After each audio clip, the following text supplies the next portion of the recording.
Start connecting here. Okay. Just let me know when you want me to start.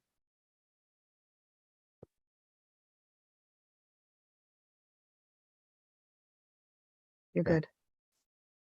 Welcome to today's Manhattan Project meeting of the LaRouche organization for Saturday, September 23rd. It's been a very eventful week, but we want to give the context of the week. NATO's war against Russia is once again escalating. The London-Washington axis has made it very clear, including in the speeches that were given at the United Nations, both by Zelensky and by Biden, that there's no intention of allowing peace negotiations to occur with Russia. And the Ukrainian colony was going to continue to march the youth of its country and its population as a whole to extinction, knowing that there's no possibility that they can actually win this conflict. Now, there is some resistance being registered in the United States Congress, and also from some nations and factions throughout Europe, but no real change is forthcoming from them. Change is going to have to come from the American citizenry and the citizenry of the nations of the transatlantic sector. But where does our power to make that change come from? Well, we're going to be having a series of discussions today. And in order to set the stage for those discussions, we're going to first do is play for you the opening exchange this past Wednesday, between Harley, Schlanger, and Helga Zepp-LaRouche, the founder and head of the Schiller Institute. This was on during the beginning of the United Nations sessions. And so this context, once provided, will allow us to get into discussing some of the things that happened on the ground at the United Nations this past Thursday.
I'm sorry, you're saying you're not hearing anything? Let me try to fix this. I apologize, folks.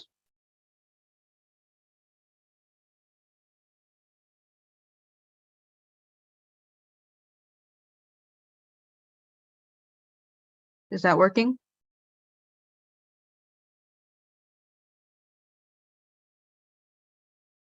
No.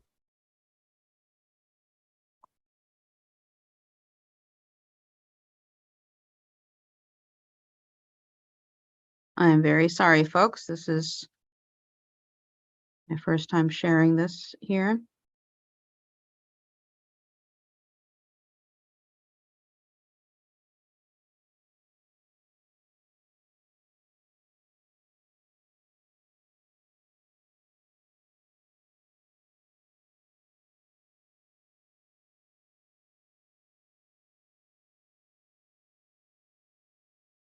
I'm sorry, could we come back to this? I'm not sure why it's not playing the audio.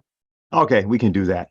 What we'll be doing is we'll come back to the discussion which Helga had of her view of what the international context is of the actually escalating war circumstance. Again, although there is resistance, although there is a lot of discussion about not financing the Ukraine war, although there's a lot of discussion about the fact that it's being lost, although various columnists like Seymour Hersh and others are talking about how the Ukrainian army is demoralized and so on, the actual march of war, the trajectory of war continues. As a matter of fact, today, there was further escalation that occurred on the military front. what we'll do is we'll go directly to Harley Schlanger to discuss what that situation is. And again, we'll return to what Helga had to say about it once we solve that problem. So Harley? Hello, are you able to hear me? Yes. Okay.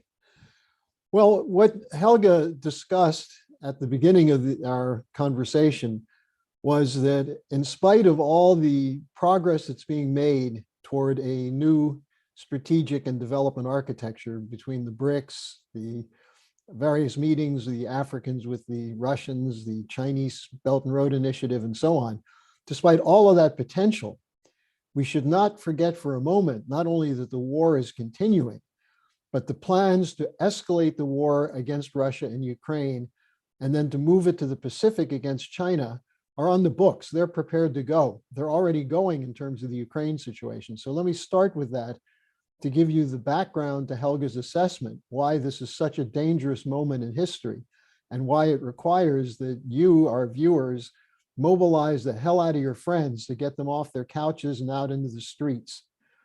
And also to make sure they understand what the nature of the fight is. Now, there was a strike on Russia's Black Sea Fleet headquarters on Friday. And it's still unclear how successful that was from a Ukrainian standpoint. There are conflicting reports on it. But that was followed today by another attack on Sevastopol, the Black Sea Fleet. Now, at the United Nations, Zelensky said that for Kiev, expelling the Russians from Crimea, from the Black Sea Fleet, from its home base, is a priority, an urgent priority. And we're seeing this played out now in the last 2 days. Now, where did this come from? Well, you could go back to 1900. You could actually go back to 1855 and 56 with the Crimea War.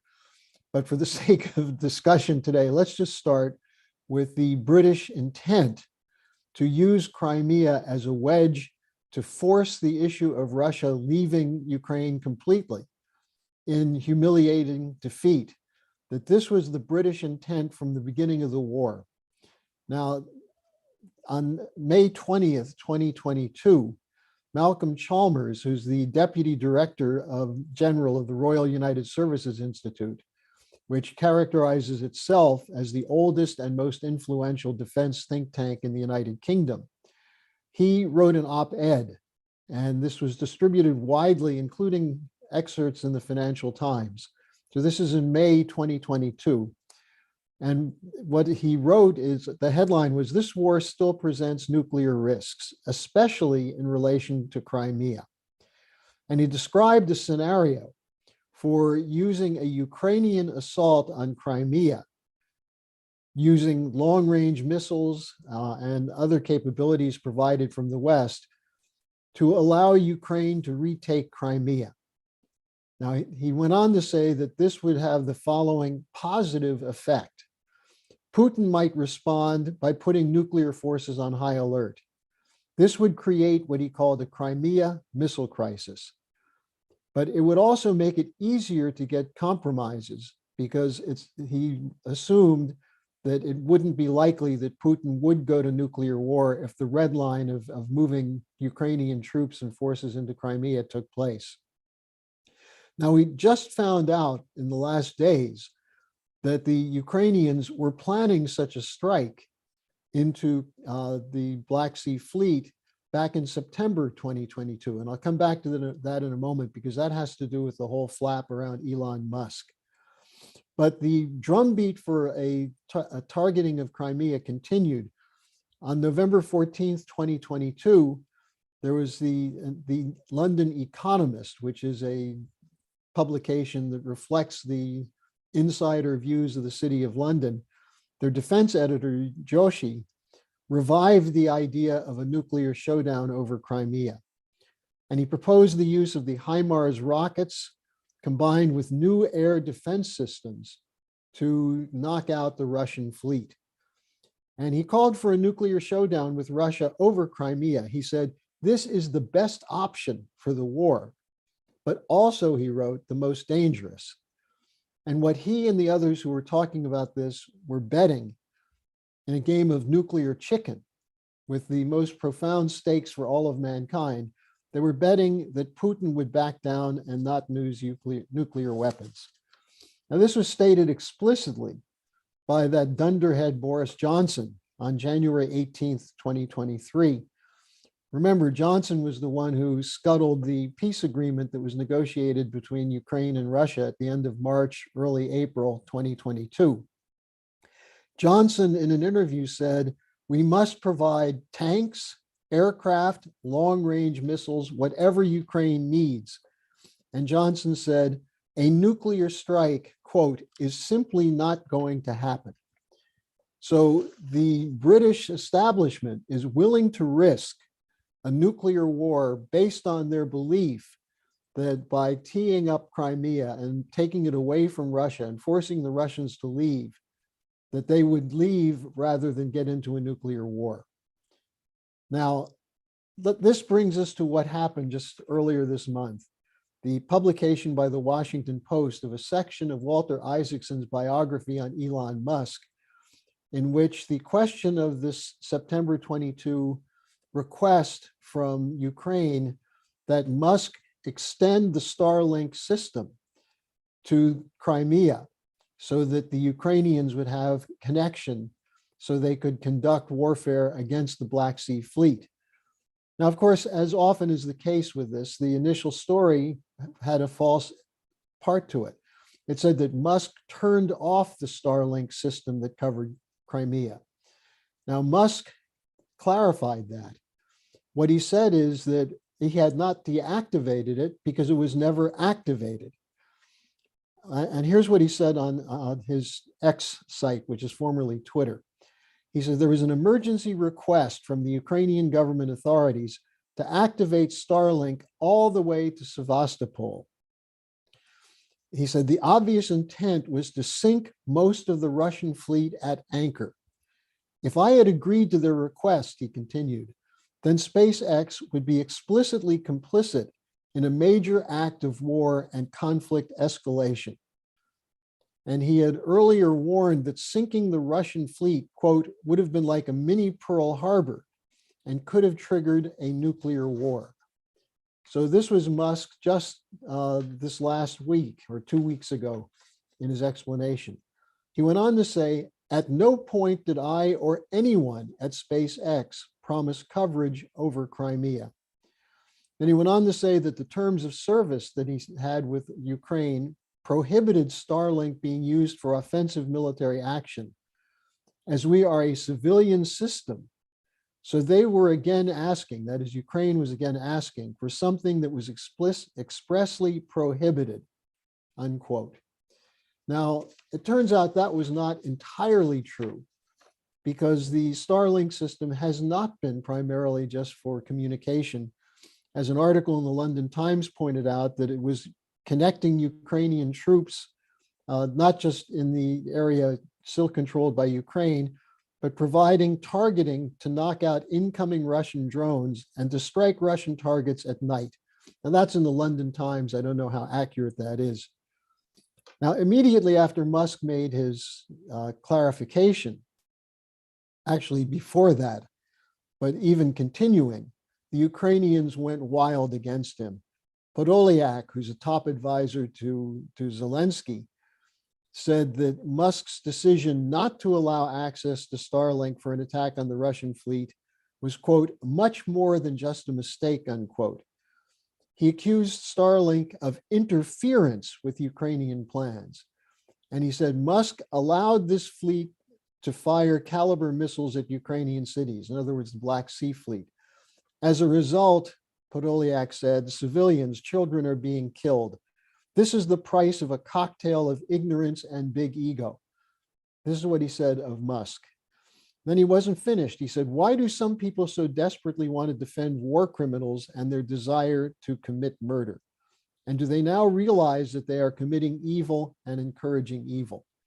So as is often the case in this, you see the Ukrainians on a rhetorical offensive, painting their opponents as agents of Putin, as barbarians, as killers. And this is what they said about Musk.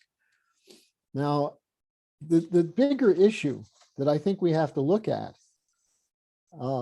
is the role of big tech as part of the military-industrial complex. And I'll just mention a couple things about it. I'll be posting an article on this later in the week.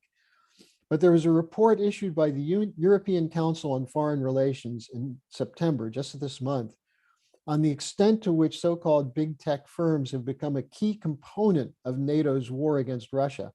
That is, private companies that are not owned or controlled by the government are doing the work of the war. It went on to say that these firms have, quote, played a huge role, and it requires a different approach in the way state and private companies interact. And they go on to say that they've provided high technology and cyber support that have allowed Ukraine to move its data to the cloud and digitize the battlefield. This report then goes on to identify some of the companies involved. For example, Google, which provided its Project Shield software to create a cyber umbrella to protect Ukraine's websites from attack.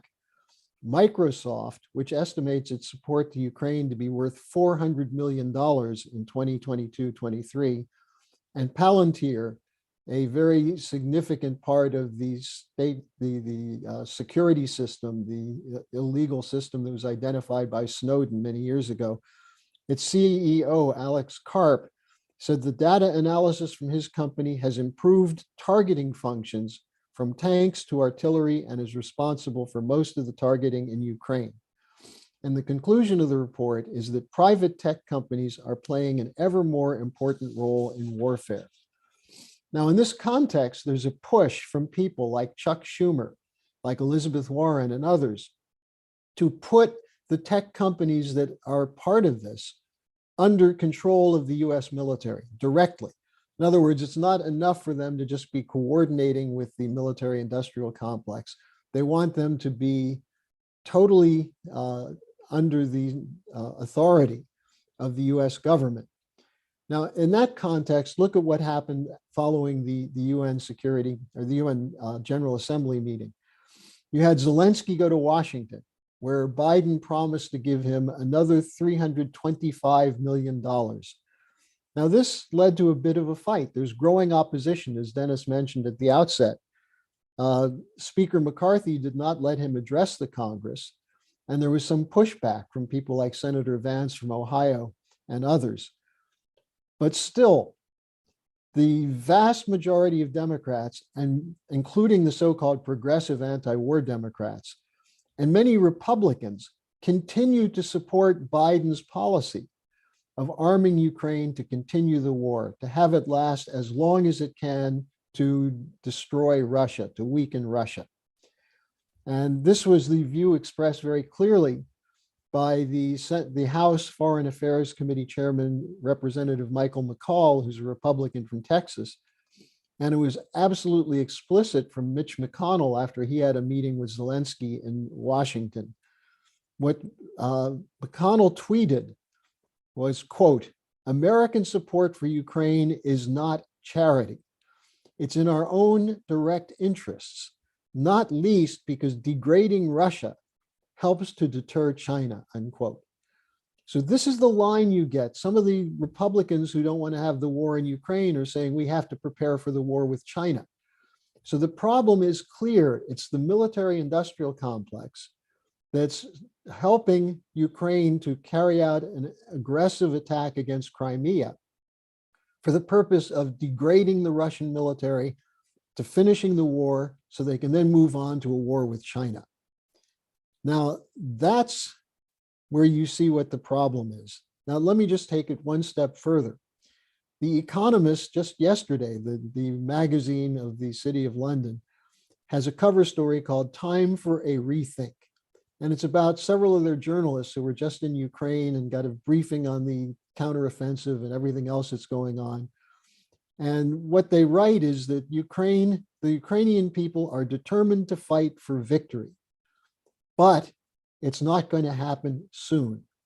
A change of course is needed to help Ukraine win, a change in military strategy and economic planning, by which they mean more money for the war machine. Their conclusion is we must plan for a long struggle. So this is permanent warfare. And as we have always insisted, based on the work that was done over many years by London LaRouche, that it's not the US empire that's driving it. It's the British Empire that's laying out the strategy and the plans, but their infiltration of major US institutions, beginning with the Council on Foreign Relations, US media, but also both parties in the United States. It's the British influence on the theme of geopolitics, which is causing the United States to continue to participate and run this war.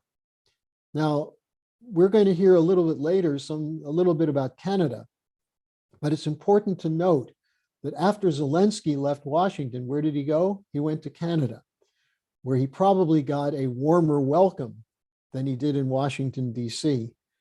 I'll just give you one final note on what happened in Washington with the opposition, the growing opposition. The defense spending bill was held up. This is part of the fight over the continuing resolution. Will they raise the debt ceiling? Will they get a budget or not? But it was held up, which means 24 billion more from Ukraine was not authorized.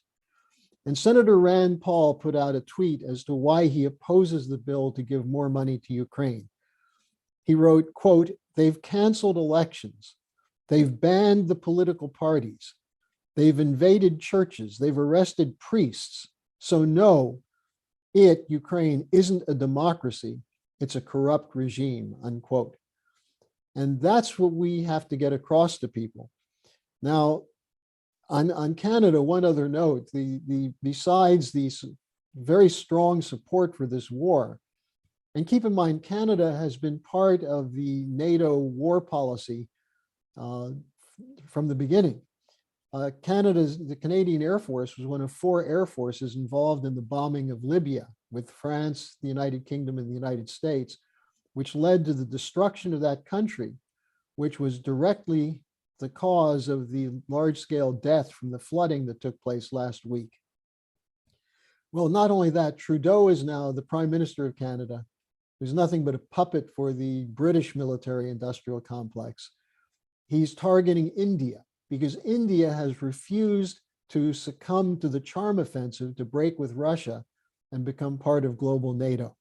So as I said, we'll hear more on Canada from Fred in a few minutes. But what we're going to discuss also tonight is the strategy for breaking the hold of the warhawks over the US government.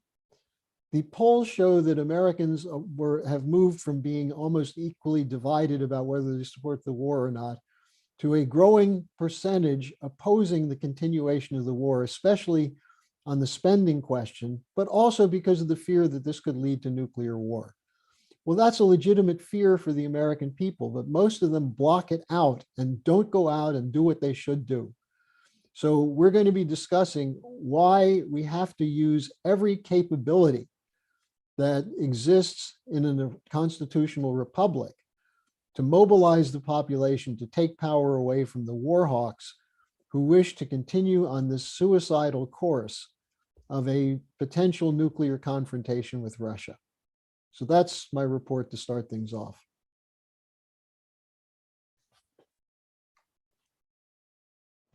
You're Unmute. muted, Dennis.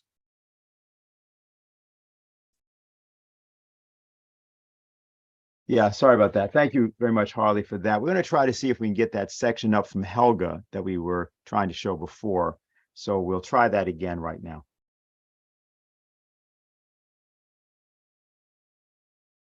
Helga, following a series of international conferences over the last weeks, beginning with the BRICS summit, the G20, the G77, the Eastern Economic Forum, among others, the focus of attention has now shifted to the United Nations General Assembly opening in New York. And there are sharp differences which have emerged between the nations of the Global South and those of the so-called Global North, with the leaders of the Global South insisting that their voices be heard, especially on questions that pertain to the end of the colonial order, and those in the Global North who are still stubbornly committed to a so-called rules-based order. Among the speeches yesterday we heard from Presidents Lula of Brazil, Ramaphosa of South Africa, and Fernandez of Argentina. But also yesterday, the speeches included one from President Biden and President Zelensky, both of whom insisted on maintaining the flow of arms to Ukraine and the war against Russia. I'd like to begin with your comments on yesterday's session and where you see things heading over the next days and weeks, including the International Day of Peace at the United Nations tomorrow. Well, I think that International Day of Peace is very urgent and very timely because, you know, the war danger is clearly rising. I mean, the whole discussion to have the Taurus cruise missiles being delivered or supposed to be delivered by Germany, then the F-35, these are nuclear capable stealth bombers coming from the United States, and pilots from East European countries supposed to be trained on these planes, which will take a while, but nevertheless, that clearly is, and that argument has been made by several military experts, that raises the level of danger of a Europeanization of the war. And once you are in, you know, an expansion of war, then I'm quite certain that there is no limit, at least the danger of a global nuclear war. So that's the Damocles sword, so to speak, hanging over this UN General Assembly. And I think that the UN General Assembly is the one unique body which should take up the question of war and peace. This has been done implicitly, or, you know, to a certain extent by some of the speakers from the countries of the global south. But I think it must be made even more dramatic and more urgent, because where else than than in the UN General Assembly should this issue be raised, which addresses the existence of mankind as a whole. As you said, the contrast between the speeches was very significant. You have the attempt to keep the rules-based order, which is not so ruly, it's not so democratic, it's not so transparent either, because, you know, nobody knows what these rules are, because they tend to change according to the circumstances as it fits the countries of the global north. Where should these things be addressed if not in the United Nations Assembly? And, you know, the country leaders from the Brazil, South Africa, Argentina, and also many others. I didn't have time to listen to all of them, but there were several other speakers from Central Asia, Uzbekistan, Iran, and, you know, they were more or less all, not all of them, but several of them were really extremely outspoken about the injustices of the present world system and the need to change it. And then you have the idea of reforming the United Nations coming from the US and some other EU countries. And what they want to do is they want not the rightful demand by the countries of the global south to have a larger voice, because, you know, they, Africa, Latin America, Asia, they are the vast majority of the human population, and they are not represented in a proportional way. So they want to have that changed, but the leaders of the global north basically want to change the UN Security Council to eliminate the veto power of the present 5 permanent members, naturally, that should target the right of China and Russia to basically veto any decision. So that's a huge battle. And, you know, if you would now go for a majority rule in the UN Security Council, then there is no more place, you know, where the buck stops, so to speak. So I think that the developments which we have seen, which you mentioned, you know, the Johannesburg meeting, the St. Petersburg, Russia, Africa meeting, the Jakarta ASEAN meeting, the G77, and finally the Vladivostok meeting, the East Economic Forum. This was a very rapid series of huge conferences where the New World Economic Order is being discussed.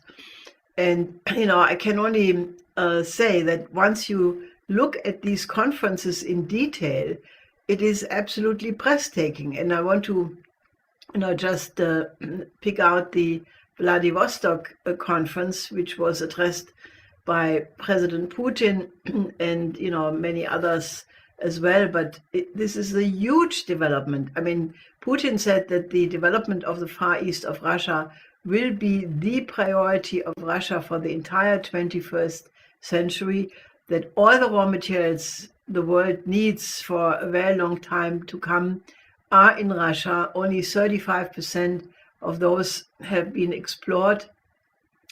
So huge investments are occurring. There are already 2,800 projects which have been named, and almost 700 of them have already started. So this is a tremendous development potential, and the West is completely stupid if they don't take a positive attitude of cooperation. I mean, obviously, behind those people who wage the war against Russia is the idea to cut Russia into 10 or 12 different pieces, with the idea that then these raw materials would be accessible to the cartels. And, if you had no more a patriotic Russian government, which would defend that sovereign right of Russia to explore all of these raw materials for their own benefit, then naturally, you would really subdue also that part of the world under the rule of the present neoliberal system, which we have seen what it did. The fact that the BRICS countries are now rising in such an incredibly fast way has not been the evil doing of Russian trolls or the imperial desires of China, or whatever the Western medias are saying, but it is the fact that this present neoliberal world order did not and does not function, because it did increase the gap between rich and poor in the world everywhere, to the detriment of the vast majority of the world population. So it's quite natural that a counter movement is developing. So I think, I'm sort of mixed. On the one side, it's excellent that the idea of a new world economic order is getting closer and closer, and you can see that, there is an incredible optimism coming from the leaders of the global south. For example, President Lula in his presentation, expressed an unchangeable belief in the beauty of mankind. He expressed it a little bit different, but the basic idea, a tremendous optimism, and he denounced pessimism and indifference. He said that people should be indignated, about the poverty in the world, and should be motivated to fight it. And that's exactly what I feel also, that if people look at the huge problems of many parts of the world, they should have a passion to want to help to overcome that. But on the other side, naturally, so, I'm halfway extremely happy, but on the other side, the danger of the escalation of the war is also very present. So it's sort of like a hot and cold bath at the same time. And I think that can only be resolved if we organize enough people to really say we need a reorganization of this totally bankrupt transatlantic system, and we should cooperate with the countries of the global south. Only then this conflict will be resolved. We have several questions related to the United Okay. If you just joined us, we want to welcome you to today's Manhattan Project meeting of the LaRouche organization. You were just watching an exchange that occurred this past Wednesday between Harley Schlanger, who's with us here today, and Helga Zepp-LaRouche, the founder of the Schiller Institute. As you also just heard, this past Thursday, September 21st, was International Peace Day. This is an official day dedicated to world peace by the United Nations. and it was therefore the occasion for the Humanity for Peace organization, which had also held an action at the United Nations on August 6th to do something impactful, but also completely different this time on International Peace Day. Now, to tell us about what that was, we have Anastasia Battle, who co-moderated the event on behalf of Humanity for Peace. And she's going to let you know kind of what they did and what was done, which was, shall we say, of a different type. So, Anastasia. Yeah, it definitely was of a different type. We're calling this the special musical operation done by Humanity for Peace and many of our friends within our sphere in order to change the world with the International Peace Coalition. And I think the real element that that I want to communicate is that you never want to continue doing the same thing. You want to approach what's happening in the world as it is, and to think about how do you raise people to a higher level? How do you keep people from just going into this cynicism or staying in this realm that, well, we're fighting an enemy, they're so powerful, it's never going to happen, we're never going to be able to change this. I mean, that's nonsense. That's complete nonsense. So coming off of August 6th, which was the anniversary of the Hiroshima bombing, and this excellent demonstration, which was done in collaboration with many organizations around the world, 28 sister rallies, 13 countries, the flagship at the UN with almost 500 people. We took that excitement around the demonstration and then the concert, the subsequent concert, and the Humanity for Peace chorus, which has been growing. These are artists from all over, especially New York City, who decided to dedicate their talents to stopping nuclear war and fighting for peace. So I wanted to just give you a sense of the atmosphere at the UN, which was just completely chaotic. We were there for about a week. We had organizers all out in the street doing all sorts of literature distribution. We were getting a big pamphlet out that says colonialism is over. We had the open letter, which we'll show to you. You can find Helga Zepp-LaRouche's open letter to the United Nations. We were getting out this appeal which to the global South. I mean, it was excellent. We were meeting diplomats from all over the world. It was really wonderful to express these very profound ideas to them, and that not all Americans are crazy. At the event on September 21st, I mean, it was just, there were people fighting, there were people from all over the place. There was people from African nations there. There was the Ukrainian Nazis set up next to us. There was the full-on gong. It was just kind of a wild, chaotic situation. So here we were, about 60, 70 people, mostly the choir, mostly the chorus. And as soon as our chorus began to sing, everything just went quiet. The Ukrainian Nazis stopped chanting. The full-on gong people stopped doing whatever weird thing they were doing. And I want to actually read to you, there's a report from one of the singers and his description of what he felt. He's never been in a situation like this before. And he describes what he experienced at this event. He says, "I have to say, I learned something very, very profound yesterday. And that was the true power of music. To be honest, I didn't know what I was getting into, and my friend and I were just following Dennis Speed's lead." And the madness that was going on all around, it was a little unnerving. But I remember the story of Roland Hayes when he went through something similar, when he made his debut in Berlin, and all the Nazis and the racial slurs that were thrown at him when he entered, and he just got very quiet. And that's what I did before I sang. I closed my eyes and I got very quiet until I got a bit of silence. And then I sang. But I was told later I was in a zone that was the only real peaceful moment of the entire time we were there, was when we were singing. And so that's the key to our future, our salvation, and that's the power of music. And I was told that the neo-Ukrainians, the neo-Nazi Ukrainians, even applauded after me. I wasn't aware of that. They were behind me, so I was looking in the opposite direction. But I think if you can calm people down, we don't know what these people have gone through. I just know that there was a great deal of anger, and they were very aggressive, the most aggressive group there, I thought. They were right next to us. They were the smallest group in numbers. But afterwards, as we were leaving, we stopped at a restaurant, and one of the Ukrainians came up to me and said, "Oh, you're the singer, right?"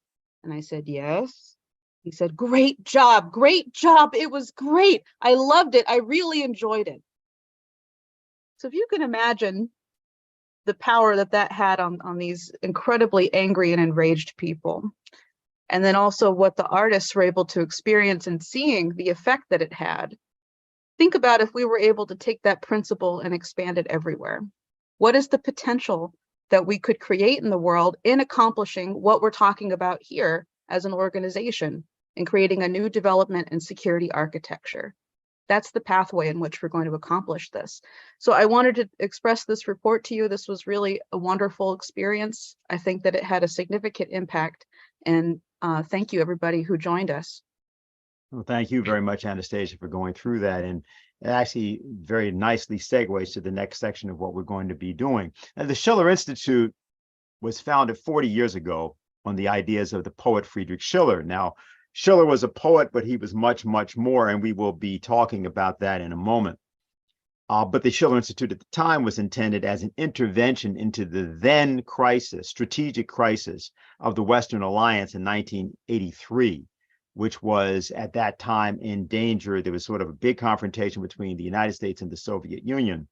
And Lyndon LaRouche, the late economist and statesman, had moved the then president of the United States, Ronald Reagan, to adopt the policy of he called the Strategic Defense Initiative. This was a policy to make thermonuclear weapons obsolete, but it would demand joint work between the Soviet Union and the United States. The policy had been announced in March, but there was something else that had to be done, because the issue was to try to engage the people, not just of the Soviet Union and the United States, but all over the world, in ways of finding new ways of collaborating and cooperating, which were based on the most advanced ideas in the cultures of different nations throughout the world.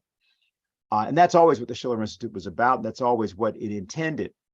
What was just expressed by Anastasia is exactly the same sort of, that is the idea that has powered it and mobilized it and motivated it for a long time. Recently, a new initiative was proposed by Helga Zepp-LaRouche and was written up and was begun. And to tell us about that, we have Renee Sigerson, who has worked, well, she was one of the founding members of the Schiller Institute, and more importantly, has worked in the field, particularly of music, including in the creation of what was called the Manual on Registration and Tuning, a very particular initiative, which, as I say, in the course of things, you'll find out all about. So Renee, happy to have you, and the floor is now yours.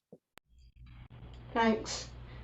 So we have an interesting paradox that was just illustrated by what Harley said, and then what Helga's statement, and then what Anastasia just went through, which is that simultaneously you have a very sharp capitulation on the part of governmental organizations to the psychological warfare that's being generated from the cesspool of this deranged so-called Ukrainian government, which is not really Ukrainian. It's an international strategic operation being run out of London.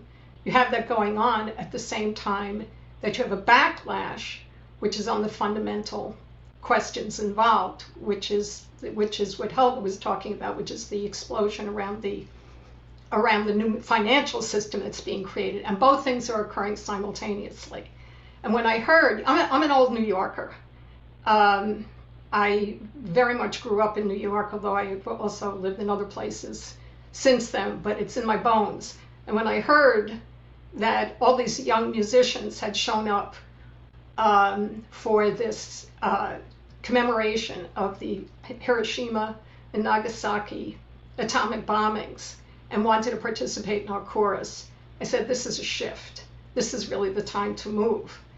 And I began working on, as Helga had asked somebody to do, and I started working on it, which was a call to stand up against the brainwashing of what was called Russophobia, if people remember that term, which was very heavy in the vocabulary. It's sort of subsided now, but comes back from time to time. You're supposed to hate Russia about everything. And Helga called me and said, look, if we're going to do something on this question of what mobilized these young people to come out and to reach them, we really need to do it a different way, which is rather than worry about what was in the news and so forth, what we've got to do is find something beautiful to inspire this impulse to become much more out in the open and to become the actual center of it. We have to create something beautiful. And she sort of said in passing, like Schiller's poetry, like The Artist or something like that. And then she hung up the phone, and I'm sitting there, and I said, well, what do I do? And I sat down and I read one of our early translations of his thought poem. That's what he called it. He called it a thought poem or an allegory that was written in 1785, published in 1785. In other words, right near the ending point of just before the American Constitution was written in that period of time, and is this call to artists around the world to become self-conscious, to become aware of where the power of art comes from, which had been a subject of discussion and debate in Germany for about 50 years, frankly, coming out of the circles around Göttingen University that were in touch became in touch with Benjamin Franklin, were advocates of the American Revolution, were very strongly influenced by the compositions of Johann Sebastian Bach and so forth, and was a center of great intellectual ferment in Germany. And this led to the work later on of Schiller, who was the crowning genius of this period of time, who really took things to a completely different level. And he wrote this poem called The Artists, which is substantially, partially, excerpted in the statement so that people read it. And the statement is a call to people with some kind of attachment to artistic activity, be it painting, poetry, classical music, whatever it might be, but also science, to stand up together and to call for the awakening of classical principles in the work of artists. Because while there's a lot of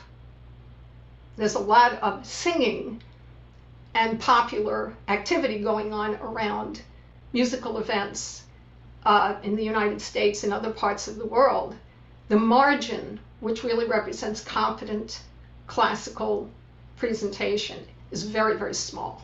It's really dying out. And it's been going in that direction of dying out with impulses, not in a linear way. It kind of comes and goes.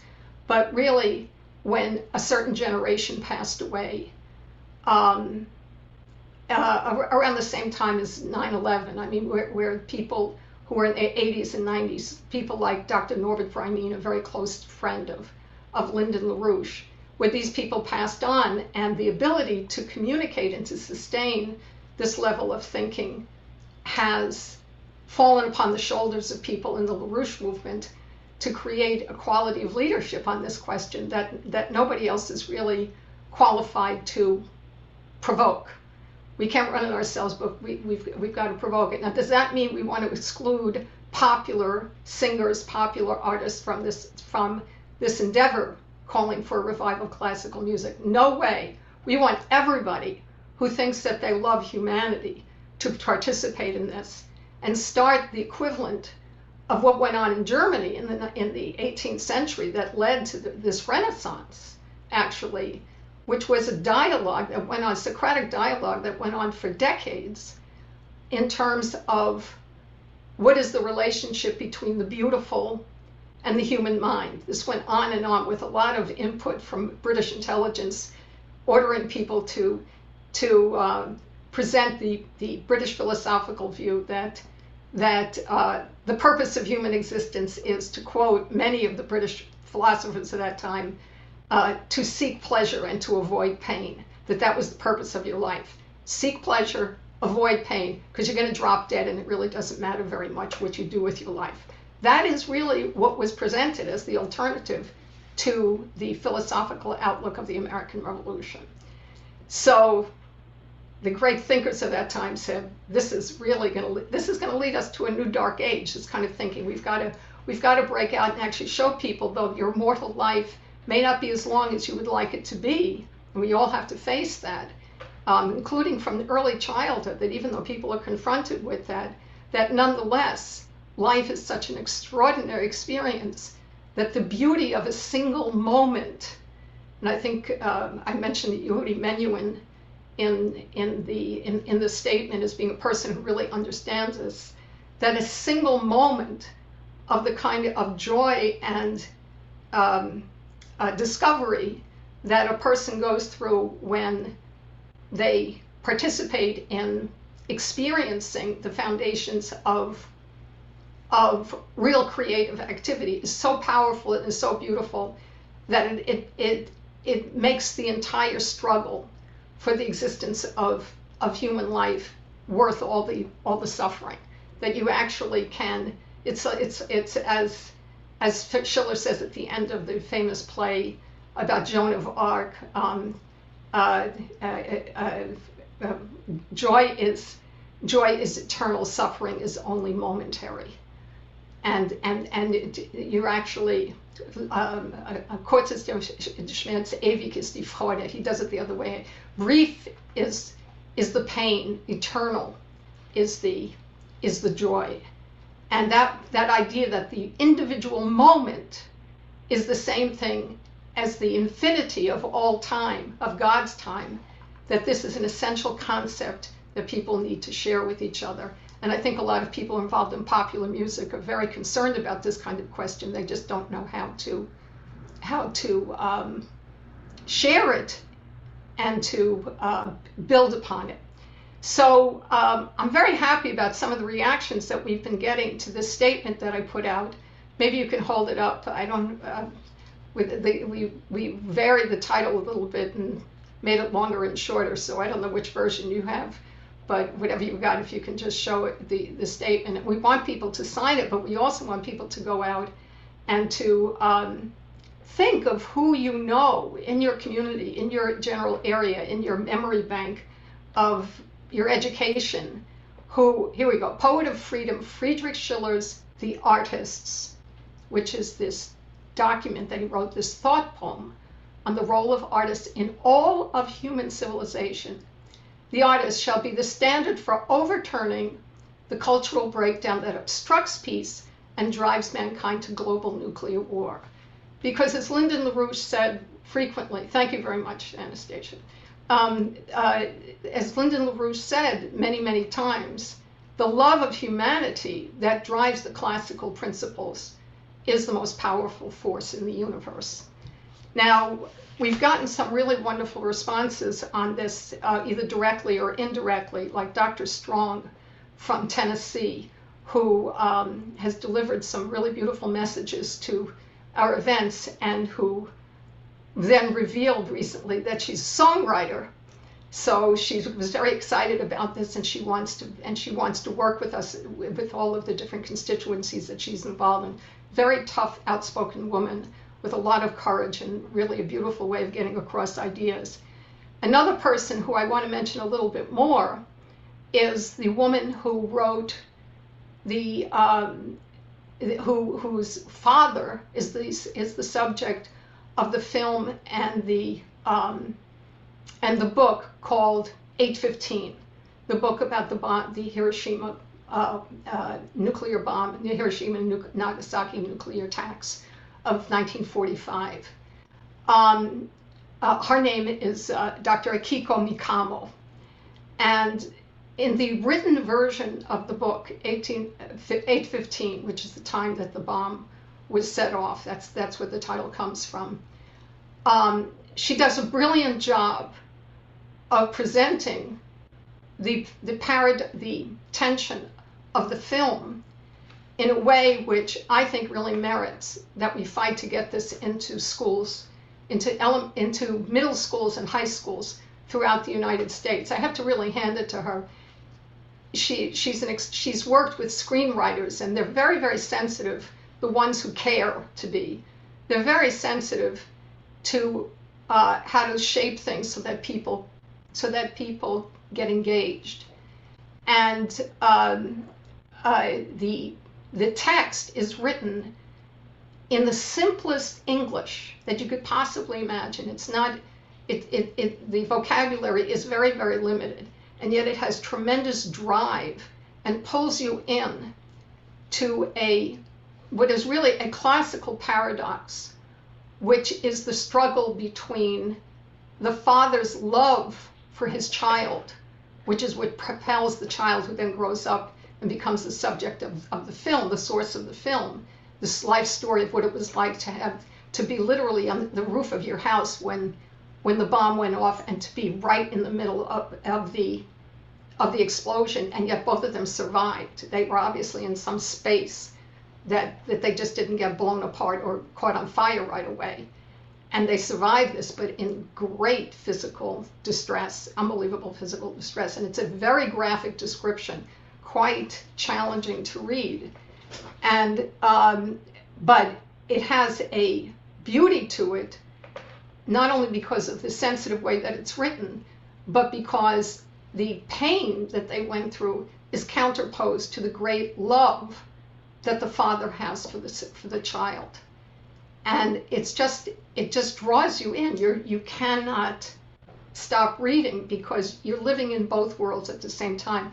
And it reminded me, I have to say this without getting too sidetracked, it reminded me of an amazing book that was written in Schiller's time by the pamphleteer and poet and dramatist Gotthold Lessing, who was a very strong supporter of the American Revolution, which was called Lao Koan. And he made an observation, it's about a statue that everybody was debating because they had no idea when the statue was made, but it's a statue of the incident before the Greek and Trojan War, where the forecaster warns the Greeks that this is going to destroy them if they go to war with Troy, that they should not do it. And he announces this, and the revenge is that these two immense serpents come up from the sea and grab him and his sons and start squeezing them to death to silence him. It's a metaphor, but it's very powerful. And somebody they don't even know who it is, did a sculpture of this, which became an object of fascination in the 18th century. And one of the points that Lessing, who had a funny way of writing, goes over and over and over again is the power. One of the reasons the sculpture is so powerful is that the look on his face is completely preoccupation with the suffering of his sons, and he's not thinking at all about himself. And how do you know this? Because his mouth is not wide open like an animal, but his mouth is closed in a thoughtful posture, and he goes through this in order to draw this out. And I was really struck by this because recently I was in the hospital for 7 days, and I was watching a lot of horrible TV commercials. And one of the things that you see all the time when you watch TV commercials that are shown in that kind of environment is all the sports events, the militarized sports events that are going on in the United States, where on the sports field, the big moment is when somebody smashes somebody else, and they celebrate by opening their mouths like animals, screaming. The victorious player is always shown with the mouth wide open, looking like an animal, because there's a very big push right now in the media to militarize the American population and to get people to think of life as being by the same rules as what's going on in the battlefield in Ukraine or wherever else in the world we might end up in war. That this is really what human life is about. And it's really horrifying to see what's going on and why it's so important that the Schiller Institute take leadership in pulling forward people who can reawaken this love which Dr. Mikamo celebrates at the end of the book, this gripping book which involves so much physical discomfort. And then she appends to it a beautiful essay on the meaning of the word empathy, a word that has lost all meaning in American language. I mean, most people would just say empathy. Oh, yeah, well, that means you feel sorry for somebody else. That's what empathy is about. It's a very, very profound concept which comes directly out of exactly the same work that Schiller was doing on his letters on aesthetic education, where he talks about something called Empfindungsvermögen, with Empfindung, it's the same exact Greek root as empathy, and the way she describes it, it's the best description I've ever seen in English of what Schiller meant by Empfindungsvermögen, which is a treasure trove or a reservoir of the assets needed to have a rich emotional life, which Schiller makes the point, you can educate your emotions. That's the whole point of this extraordinary exchange of letters, that through the discovery of the power of beauty and how far it goes and where you have to take it self-consciously, you can actually create geniuses in a population who are real leaders in the population, capable of meeting the challenges of how to get from here, the troubled times, to better times, that this is a completely knowable process. This is what Schiller was involved in. And they've driven him out of history. He's really been driven out of history. He's virtually never talked about, and the history of his, in the 19th century, he was very well known in the United States, but after McKinley was murdered, there was a big attack on anything German in the United States, and he was removed from the curriculum and so forth. There's more that can be said about this, but we'll leave it for another time. So the point is, we have a tremendous responsibility because Lyndon LaRouche and Helga LaRouche have been, throughout their lives, very deeply affected by these Lynn's entire motivation to found this movement was that he knew that the principle of creativity was something that could be conveyed and reproduced in others, and that therefore it was possible to create a force of leadership that would supersede the mediocrity and fear-driven smallness that came after the Kennedy assassinations and create a safer, healthier world. And that's what the statement is really aimed at, drawing more people into this through the flank of artistic activity, so that we can really discuss this and we can really work together to create an explosion on this matter. And I just want to see, I have here, to give an example, Dennis brought up this question of the Strategic Defense Initiative and Lynn's work on the question of laser development according to principles of tuning. This is the book that was produced while he was in prison, which was based on about 10 years of discussion on this matter. If you can see it, it's called A Manual on the Rudiments of Tuning and Registration. And it's on the discoveries of, during the Bach period, but actually going back to the Renaissance of the 15th century, but then further on how Mozart and Beethoven built on this. It's something that in the 1980s was the centerpiece of a campaign that we ran, especially after it was produced. The campaign preceded it, to get opera singers all over the world to agree with Mr. LaRouche that in order for opera to become, and classical music to become more intelligible to people throughout the world, that it would be wise and necessary to do what Mozart and Bach were doing and what Beethoven supported, which was the setting of a fixed level of tuning of orchestras and of singing repertoires to a tuning level that since the Renaissance had been known as natural to the human voice. That there's a slight difference between the way orchestras were tuned then. Now it's horribly worse. Where orchestras are tuned up to these jazzy pitches just to get people emotionally excited, when in fact the classical principle was based on allowing the singer to communicate with the audience by singing at the pitch that was most fit, which had actually been examined by great artists, which was slightly lower, a pitch that enables the person to have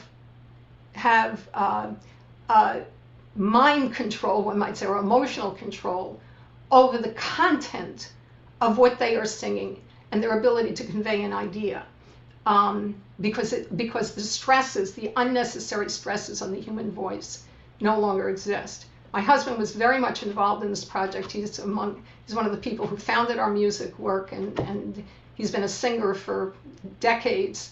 And he actually participated in one of the demonstrations that we did of this at Carnegie Recital Hall with Carlo Bergonzi,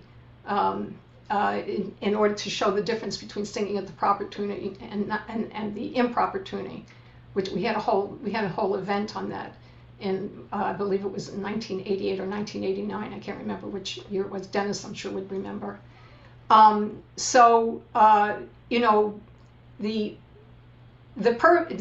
amazing thing about this is that this question of tuning LaRouche was developing this conjecture, this concept, which got 400 leading opera singers signed the petition from all over the world. Placido Domingo, Carlo Bergonzi, Cappuccilli, very, very famous people signed this and embraced Mr. LaRouche as a great genius. Also, the violinist, Dr. Norbert Breinin, they endorsed this. Part of the reason being that they saw that there was no new generation of great artists who were there to replace them, and they were really worried about that. That the younger artists were already showing the stresses and strains of being used by the recording industry and by the music financial investors to just titilize the population, but not to teach them anything. And they were really worried about this because the quality of singing was going down. So anyway, the point is that the amazing thing about this is the same exact principles applied to what is required in medical research, to what is required in developing laser systems that can shoot down asteroids that are coming at the Earth. In other words, this involves an entire field of science called the electromagnetic spectrum, what in the medical area LaRouche called optical biophysics, an area of medical research which nobody is really doing any work in. And this is really something that needs to be opened up as a source of optimism in the population. So there's a lot more that can be said about this. I mean, it raises a lot of controversial questions, but I really want to emphasize, we want people who think of music, painting, poetry as a way of lifting people and making them happy to be alive and wanting to share with other people.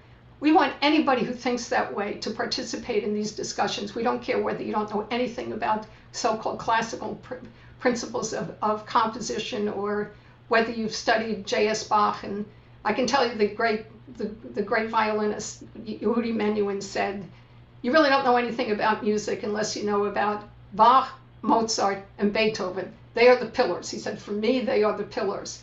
You know, that kind of thinking among the greatest musicians is really where everything starts, that there are certain people who made the discoveries, which are the foundation of something very, very powerful.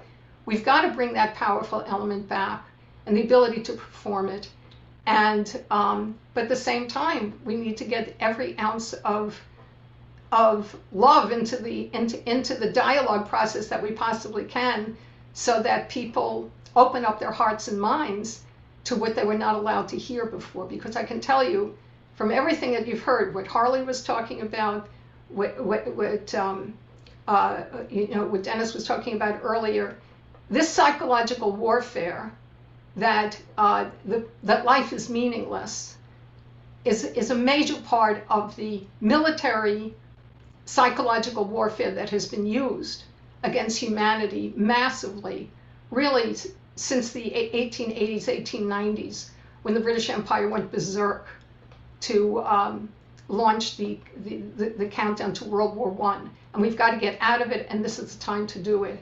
And there's a lot more that can and should be said about this, but I think I will leave it at that for now. Well, thank you very much, Renee. You've introduced the idea of voice placement into the discussion. You've also revealed to people who were wondering about it what the ulterior motive of the TV series Seinfeld was, to convince people that life was meaningless.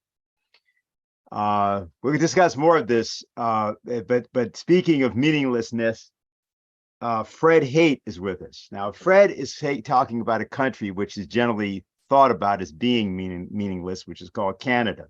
But some of us noticed that when Zelensky left the United States, he went there.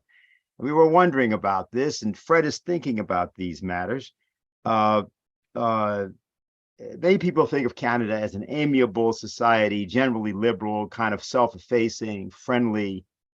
Is that actually what it is? Well, as we will find, as we can get to, once Fred has his say in our discussion, I think we're going to be able to mix some elements together here today that people might have thought were completely disparate in that Q&A section. So let's get to Fred, who will provide the appetizer, and then we'll get to the repast of the discussion. Fred? You just turned off your, okay, now you're back. Now you got to unmute. Can you hear me? Yes. Yeah, okay. Well, after that wonderful presentation on music by Renee, I will mention that London LaRouche often said that it was a dissonance that drove musical development. And we certainly have a dissonance in the case that you're talking about, Dennis. It's interesting what you said about the image of Canada as being so nice and friendly and peaceful and would never hurt a fly. When Canada first started giving military aid to Ukraine, they said, we're only going to give non-lethal aid, Kevlar uniforms, radios, stuff like that. Now they're bragging about 8 Leopard tanks, all kinds of anti-missile aircraft, and the Canadian Air Force flying in military goods from all over the world into Ukraine. And indeed, Zelensky did get a better response in Canada than anywhere. Trudeau said, we are with you to the end. We're with you whatever it takes. But he also said something interesting, which he said that Ukraine is the tip of the spear for what the 21st century is going to look like. So in other words, and Chrystia Freeland said something similar earlier, where she said the whole new world economy, the whole economy of the world is going to be determined by this. So they've got what is sometimes called the Great Reset in mind, and Ukraine is just the pawn in it. Now, I'll come back to Canada's role in Ukraine because it's been the leader of this from the beginning. But first, I have to say something that people might find shocking, upsetting, but there's no point in mincing around with it, which is that Canada is not an independent country. The British Empire still exists, and Canada is part of the British Empire as much as it ever was. Now, there's a million ways I could prove that, but I think the most dramatic is simply this. Canada in 1982, for the first time, adopted its own constitution. Didn't have one before. The previous constitution was known as the British North America Act. It didn't even have the name Canada in it. So in 1982, Pierre Trudeau adopts a constitution for Canada.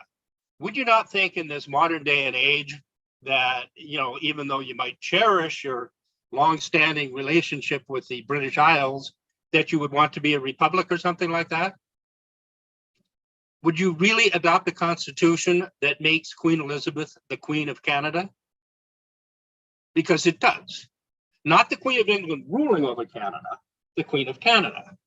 And she's also the Queen of 15 other countries. Or now it's Charles, the King Charles. New Zealand, Australia, a whole bunch of them. Now, this also made the monarch, let's say Charles for present time, the head of state of the country. Charles III is the official head of state of Canada. And in traditional terms of monarchies and empires, the monarch is the sole source of sovereignty. All sovereignty flows from the monarch.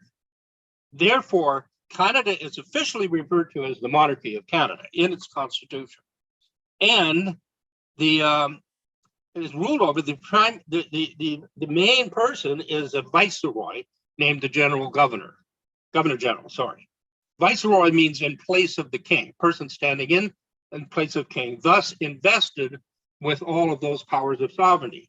The governor general is the head of the commander-in-chief of the armed forces, dissolves parliament, assembles parliament, reads the speech from the throne, appoints the senators, appoints the privy councils, and the three branches of government, executive, legislative, and judicial, sounds like the United States. Executive is the governor general plus the prime minister and the cabinet. The legislative is the governor general plus the House of Commons and the Senate. And the judicial Supreme Court appointed by the governor general. Everything has to go through him. Now, everybody will complain and say, well, they'll get hysterical and say, this is all ceremonial. They're just figureheads. They're just figureheads. Well, you've never heard a member of the British monarchy refer themselves to as a mere figurehead. And it's not figureheads because laws are enacted in Canada, cabinet decrees, through what are called orders in council. The governor general appoints what is known as the Privy Council, supposedly on the advice of the prime minister, but he doesn't have to. All of this stuff is done by tradition and custom. You don't have to do it. And the governor general has reserved powers to break with custom anytime he decrees it necessary. So he appoints the Privy Council. When he acts on the advice of the Privy Council, that's known as the governor in council or the king in council. And what are passed are known as orders in council. Sometimes these are just appointments. Sometimes they are laws with the force of law. And sometimes you can pass what are known as secret orders in council. A secret order in council has the force of law. Only a couple of cabinet members need to be informed of it. And the population is kept in the dark. The parliament is kept in the dark. They don't know about it. The only way to know that a secret order in council has taken place is a missing number in the database. You know, you skip a number. So you say, okay, between this one and this one, something took place. The CBC revealed last year that whereas there have been periods in the early 2000s when Canada went with no secret orders in councils, once Justin Trudeau took over in 2015, there have been 72 secret orders in council since that time. You can tell their time by seeing where they're not. And they were all associated with COVID, with the truckers' convoy that marched on Ottawa, and where our deputy prime minister, Cynthia Freeland, actually seized bank accounts of people who bought as much as a t-shirt supporting that convoy, and around the Ukraine crisis. And this is the most egregious to me. On May 8th, 2022, Justin Trudeau flew to Kiev for a sudden surprise meeting with Zelensky. The day before he left, 4 secret orders in council were passed. Nobody knows what they were. The government won't say what they were. So that is actually the power that it's not a deep state. It's right out in the open. The Privy Council has been around since 1697, something like that, and has openly worked that way. So that is the way that the country is actually being governed. Now, on the case of Ukraine, when Ukraine declared independence in 1991, Canada was the second country in the world to endorse their independence after Poland. The next year in 92, they opened up an embassy. 94, the Governor General of Canada, Ray Hanachin, who happens to be of Ukrainian descent, took a trip to Ukraine. So Canada has been involved in supporting this thing from the very beginning. But that also goes way back. The first Ukrainian wave of immigration into Canada was 1891, after a century of Britain playing the great game with Russia. They were mostly from the Western area, the Galician area. After World War II, what happened is you'd had a lot of, left-wing socialist Ukrainians. In 1940, the Canadian government banned the Communist Party, seized all of the Ukrainian labor unions, and at that point, the only Ukrainian organizations that were allowed to exist were right-wing ones. After the war, look, thousands of people were displaced. They didn't control where they were going. There were many, many Ukrainians and others who arrived in Canada. They were good people. They're fine people. Some of them are our friends today. But there was a deliberate effort to bring over those who had been involved with Stepan Bandera and the OUN. And they immediately started educating Ukrainian youth in the Nazi tradition around the goal of freeing Ukraine. They set up a Roman Shukovich Center for Youth in Alberta. Shukovich was one of the commanders in charge of Bandera's OUN. And one of the Ukrainian newspapers wrote, this is in the 50s, wrote, "We are training a new generation of Ukrainians who someday they or their children will go back and liberate our country from the Soviets." That was planned from the first. Cynthia Freeland, who is the finance minister and deputy prime minister of Canada, her grandfather came over here, Michael Chorniak, and he had been the editor of a pro-Nazi Ukrainian language paper known as News from Krakow. Cynthia Freeland just out lied and said her parents left when the Nazis invaded. They didn't. They stuck around for 5 years and ran this. She was indoctrinated in this stuff since she was 5 years old. They had Ukrainian Sunday schools. They had scouts named Plas, and she wrote as an 8-year-old about it. This is what she was brought up to do. And she actually endorsed Stepan Bandera, who was the head of the OUN. And these people massacred Poles. They helped the Nazis liquidate Jews at Baba Yar. And this is a Financial Times article from June 13th, 2008. Cynthia Freeland said, she was talking about a contest for the most popular Ukrainian. And she said, Stepan Bandera, who led a guerrilla war against the Nazis and Soviets and was poisoned on orders from Moscow in 1959, the Soviet portrayal of Bandera as a traitor still lingers. That would be a mistake. And you've had, what's his name, Yaroslav Stetsko. When the Nazis invaded, Bandera declared a Ukrainian state sympathetic to the Nazis. Stetsko immediately was declared president. He worked out of Canada for a long time. I've got photographs of young Ukrainians in brown shirts walking around holding photographs of Stetsko. So this stuff has been built up and manipulated in Canada for a long time. It's been a long time coming. And Canada boasts to have the third largest Ukrainian population in the world after Russia and Ukraine itself. Now, Trudeau just recently visited the editors of the New York Times, and he said that things are really bad in Canada, the economy is bad, that he himself was worried about populism, about people maybe following a demagogue or a strongman, that he was worried about this kind of stuff. There is resistance all over Canada. Just a couple of days ago, there were demonstrations. I live in a town of 7,000, and there was a demonstration against brainwashing children to believe that they're gay and have to go through a sex change operation. So there is resistance to this all over the place. The people can't live. They can't afford to eat. They can't afford gas. But they've got this idea that, you know, Canada's this nice little friendly country, like you said, and it's the big bad United States doing it to them. And they're not going to get anywhere unless they realize what is actually going on. And Americans need to realize that this operation is being run by the British Empire. The British Empire still exists, and they're controlling it. There's a lot more I could say. I wrote a paper on the origins of Canada.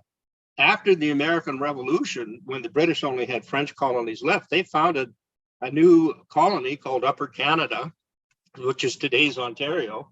And they brought in some of the worst butchers from the American Revolution to head it. The guy who became Lieutenant Governor of Ontario, John Graves Simcoe, headed the Queen's Rangers and was notorious for bayoneting people in their sleep, for throwing straw onto the wounded and setting them on fire, for taking an entire tribe of Mohicans. But he brought up John Butler, who ran Butler's Rangers out of the Cherry Valley and Wyoming Valley massacre. The Mohawk leader, Joseph Brant, who was known as Monster Brant. There's a city named Brantford named after him. So the whole thing was founded to attack the United States. And in fact, in 1792, they really believed they were going to have the shot, because the war, the French Revolutionary Wars had been broken out. And they thought, well, if we can get the United States to ally with their old ally, France, we'll be at war. And they had the ships armed, ready to go on the Great Lakes. They were arming the Indian tribes. So it's been hostile towards the United States from the beginning. And that's one thing that has to be understood. I'm not talking about the people. I'm talking about what actually rules the place. And I'll just give one more example of how this works. During the 2008 financial crisis, the head of the Bank of Canada, or up until that point, was Mark Carney, who didn't allow Canada to buy into subprimes and is thus touted as a genius. He was then made the head of the Global Stabilization Board and recommended bail-ins, that the next time this happened, the government doesn't bail you out. They take your money out of the bank in order to bail it. And then he was considered such a genius, he was made the head of the Bank of England. But this is the first time in history that someone who was not an English citizen became the head of the Bank of England.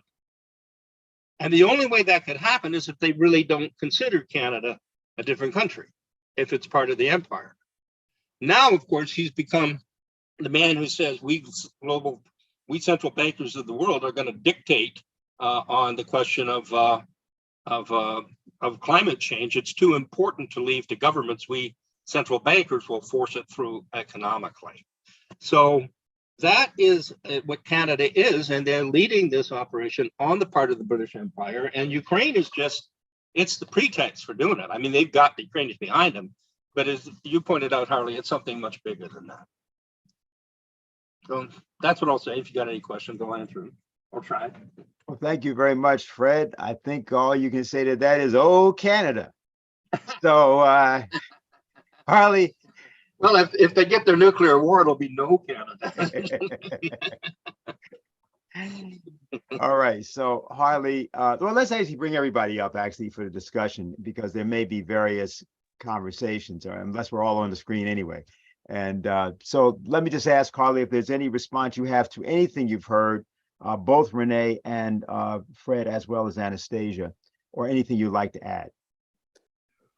Well, excuse me, I think what Anastasia laid out in terms of what happened last Thursday is an indication of the first steps that can be taken toward accomplishing what Renee discussed.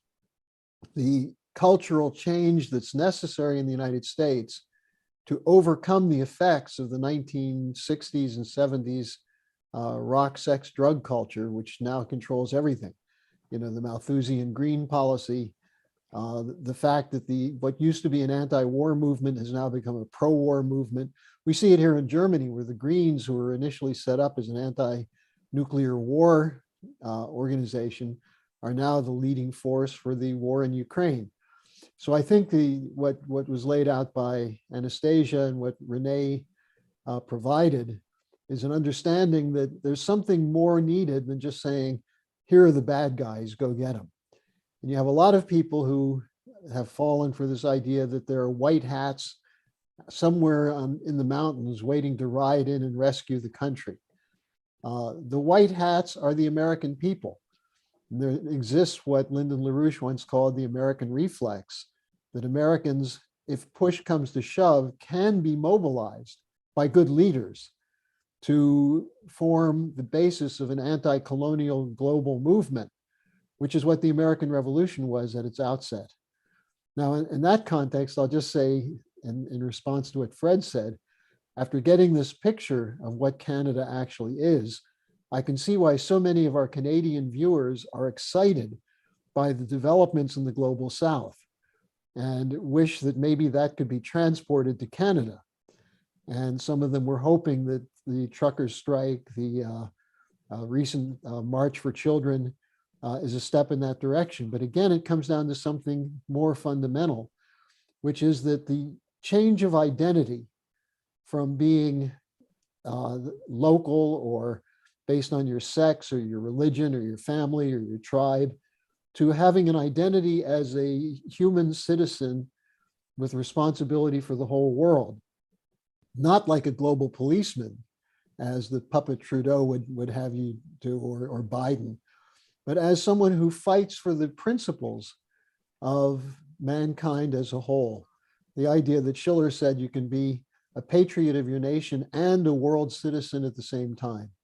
So I think in terms of the question of culture and identity, we've put a lot on the plate tonight, and I hope people have some ideas coming forward, and maybe Anastasia has something coming in from the questions, and more importantly, work with the Schiller Institute. We're the one force in the world that's actually doing this and is now recognized increasingly for what we're doing. So become a member, become an organizer, join a chorus, and work with us to create this change that's necessary. We do have one question, which we'll be directing at Fred in a minute, but Anastasia, I also wanted to ask you and Renee, given what you have heard, if there's anything that you want to either respond to or add before we go to some more of the discussion. Yeah, I mean, Renee and I have talked a little bit about this in the past, but just a number of things that she was going through just really reminded me of this discussion around Furtwängler, William Furtwängler, and why he stayed in Nazi Germany. And he was accused of being a Nazi, he was accused of all these different things, but he decided to stay, and he used the power of his music as a conductor to shape Germans who otherwise were going to mentally commit suicide. They were going to become so bestial and destroy themselves. And he did everything in his power. And if you listen to what he produced, especially at that time while he was there in Germany at that time, you can hear him really trying to reach in and pull people's souls out to save them.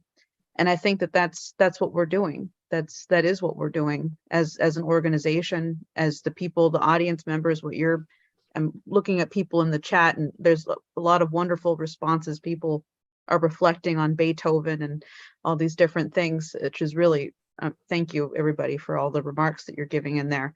But I think that it's really that time where we have to, rise above our own ideological problems that we have that are preventing us from taking that step and going there with people. Have some faith in your ability to reach into somebody else's soul and pull them out and inspire them to do things that they never thought that they could do.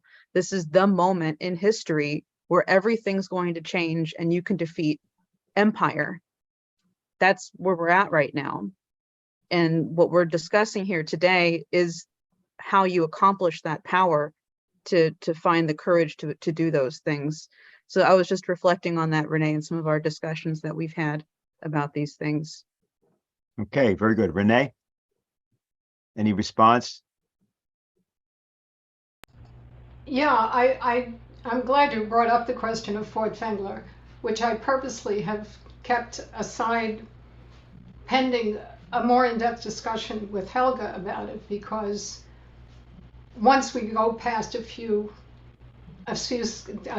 details on the surface, what's really involved is the implication that we're demanding that Furtwängler be exonerated of all these charges that were issued against him.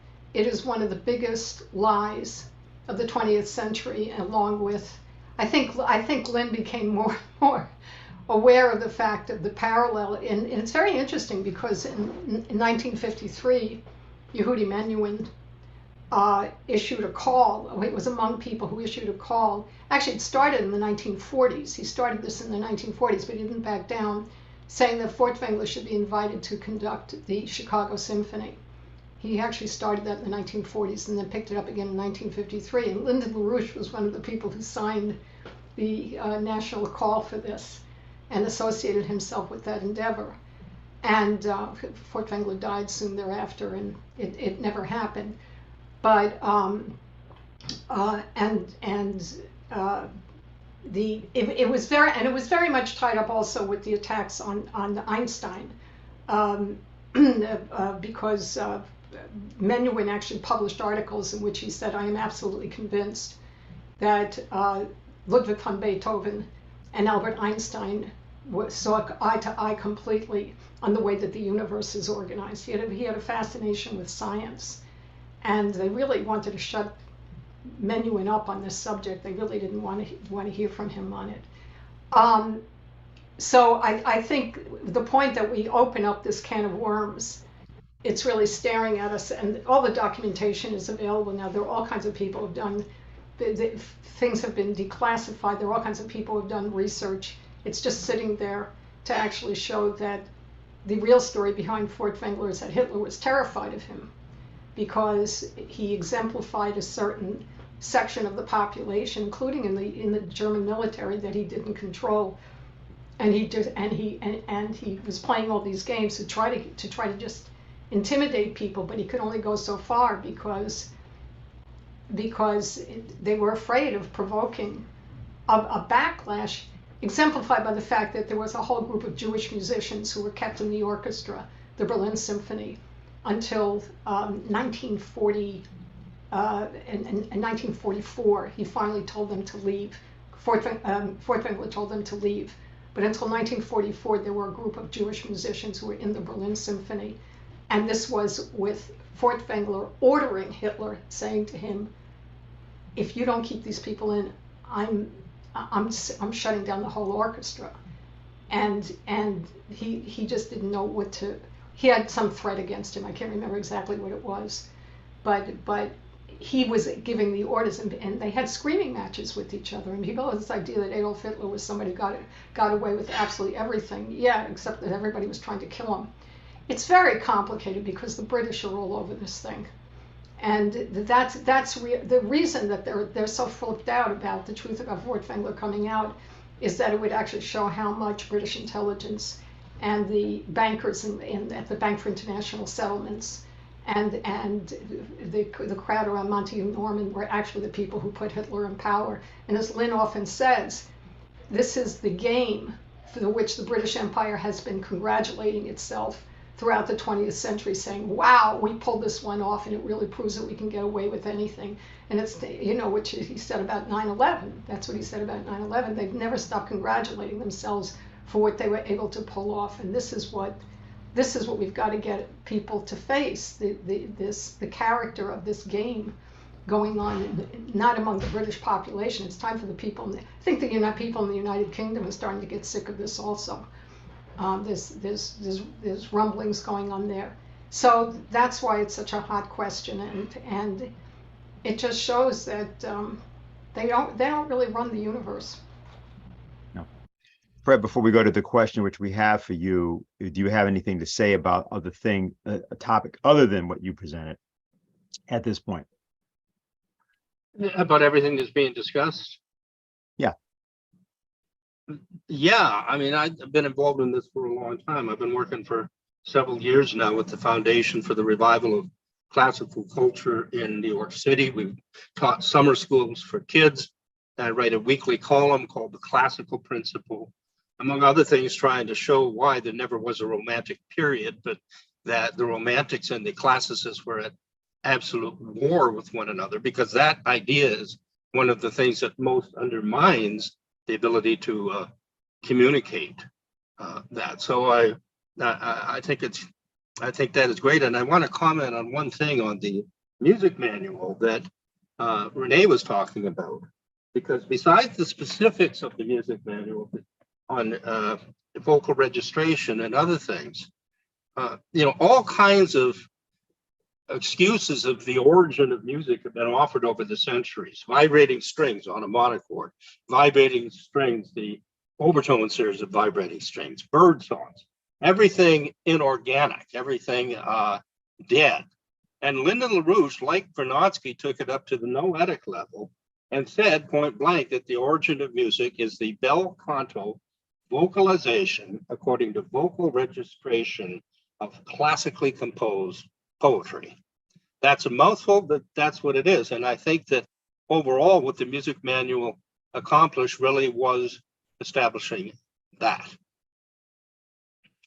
Okay, we're having a little bit of a problem with your audio, Fred. Just know that wasn't that serious, but it had sort of some things around it.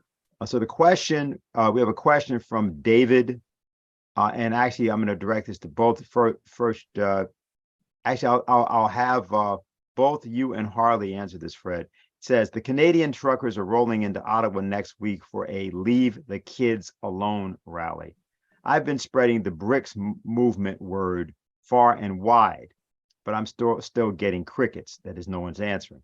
What can I do to change that? So that's the question. You want Harley to go first? Well, either one of you can take it. Harley, you want to Go start? ahead, Fred. You're the Canadian expert. Yeah, and I am Canadian. And by the way, it was Schiller who taught me how to be a patriot and world citizen. But in terms of Canadian patriot, it has to be for the future. And so, the future of this country can be great. The Save the Kids rally is what I saw passing through my town. Now, the truckers convoy is what came last year around around COVID and other things. I did not know this is actually happening. I think it's actually great. I will say two things about it, which is that these people have been, brainwashing kids as young as 9 years old that they're really gay and they have to have a sex change. And New Brunswick, the premier of New Brunswick, had the courage to say, look, this is trendy, and to pass a law that anybody under the age of consent, the teachers have to tell the parents. The teachers had a rule that no matter how young the kids, they could discuss this stuff with them, and they were not allowed to tell the parents. He passed a law saying you must tell the parents because they're underage. And if you think about it, if you have sex with somebody beneath the age of consent, even if they agree, you're charged with statutory rape because the kid does not have the maturity or the knowledge to actually know what they're doing. And frankly, I think the people who are fighting the Save the Kids rally could be a little less defensive and come out swinging on this one, because teachers and counselors are doing this should be criminally charged for this. Not only that, but when this thing happened in New Brunswick, the parents were just wearing T-shirts that said, leave our kids alone. That's not really offensive, but on our government network, CBC, people were jumping up and down. The woke people were jumping up and down, calling people haters. This is haters out here. Why are they haters? Because the children will be afraid to come out as gay, even though they don't know they're gay. They got to convince them of that. And really, they ought to reverse it. Where's the hate crimes? You're taking kids 9 years old and telling them you got to change your sex. Those are the hate crimes that are being committed. So I think in a certain way, we need to put the shoe on the other foot and turn the table on this stuff, because it is the people who are going to Ottawa to save our kids who are really loving and caring. That's what the people who are loving and caring for this kids, and this stuff is evil. Okay, Harley? Yeah, let me take up David's question in a slightly different direction. Look, what's necessary is to get Canadians to recognize, number one, what Fred presented, that they're still part of the British Empire. Most of the people involved in the movement around the children and truckers and so on don't like Trudeau. They don't like the government, but they feel impotent to do anything about it. That's not so different than most Americans. I think one of the things that we have to do is put in front of them the example of leaders of poor countries in Africa who are stepping forward now saying, we're not poor, we have resources, we have natural resources, we have people resources, but we're not allowed to develop it because of the bankers' dictatorship from the City of London and Wall Street operating through the International Monetary Fund. But most importantly was the speech from the president of Burundi at the United Nations General Assembly, who said, look, we don't hate the colonial powers. We just want to play part of our role in developing the world. And this idea of countries governed by leaders who love their people, but recognize that for their people to develop, you have to have a global movement, not a globalization movement of the World Economic Forum and so on, but a movement which recognizes the commonality of all human beings, which was at the core of John F. Kennedy's address in June 1963, when he said that we and the people of the Soviet Union share the same basic beliefs. So I think what's necessary is we have to show that there is a movement internationally that is showing the courage to stand up against the great power of the City of London. Look at London, it's a basket case, it's collapsing. The political leaders in London, starting with King Charles down, are they're tiny mentally, they have no great ideas. King Charles put on a crown that made his head look tiny, like he had a shrunken head. And this was portrayed as the great tradition of the United Kingdom. Well, people have to start laughing at this. We need a Jonathan Swift. We need this kind of satire, a Cervantes, a Shakespeare, who can get people to laugh at the pretensions of these oligarchs instead of cowering in fear that they're going to take away your money. Now, ultimately, they may try and take away your money. They took 7 million houses away from homeowners after 2008. They will do those things. So don't accept it, stand up and fight, because they're a criminal cabal that can only operate to the extent that people think that it's impossible to mobilize. That's why the cultural question is also so important. You don't do it out of hatred. You do it out of the same kind of love that was expressed by Beethoven in setting the An die Freude as the fourth movement of the great Ninth Symphony. All men are brothers. That's the message that we have to get across, including the Canadians, Americans, and the people of Germany who are cowering in fear because Germans are about to lose everything. Okay, Harley, we have a question for you, and the question is pretty short. Do you think that Elon Musk will be placed on the CCD list? Well, in a certain sense, the attack on him from Zelensky and Podolyak and others would indicate that might be possible. But I should point out that I'm not necessarily defending Elon Musk. I'm defending his decision. The fact that he was, as Putin said, or Medvedev, I think, that he was sane enough to recognize that letting Ukraine attack the Black Sea Fleet could trigger nuclear war. But at the same time, he did provide tens of millions, if not hundreds of millions of dollars of equipment to the Ukrainian regime. Now, the whole question here is, if he's really going to recognize that we're on the brink of nuclear war, he should pull back from that, and he should become much more vocal about opposing the policies of the US and NATO. And maybe he's afraid to do that. I don't know. They say he's a courageous guy. I haven't read the biography of him yet. I don't know enough about him. But my advice to him is, don't pull back now. Now's the time to move forward and to actually work with people in the global South. If you want to give away a lot of equipment, give it to countries in Africa. Let them use it for connecting their countries and work with the Chinese to do that, instead of helping this Nazi coup regime in Ukraine. Okay. Renee, I want to get a response to you for something that actually we ran today. We ran it today in the briefing, and it was taken from a conversation with London LaRouche in November of 2015. He said the following at that time: "We are now in the process of moving our organization as a whole into the area of Manhattan."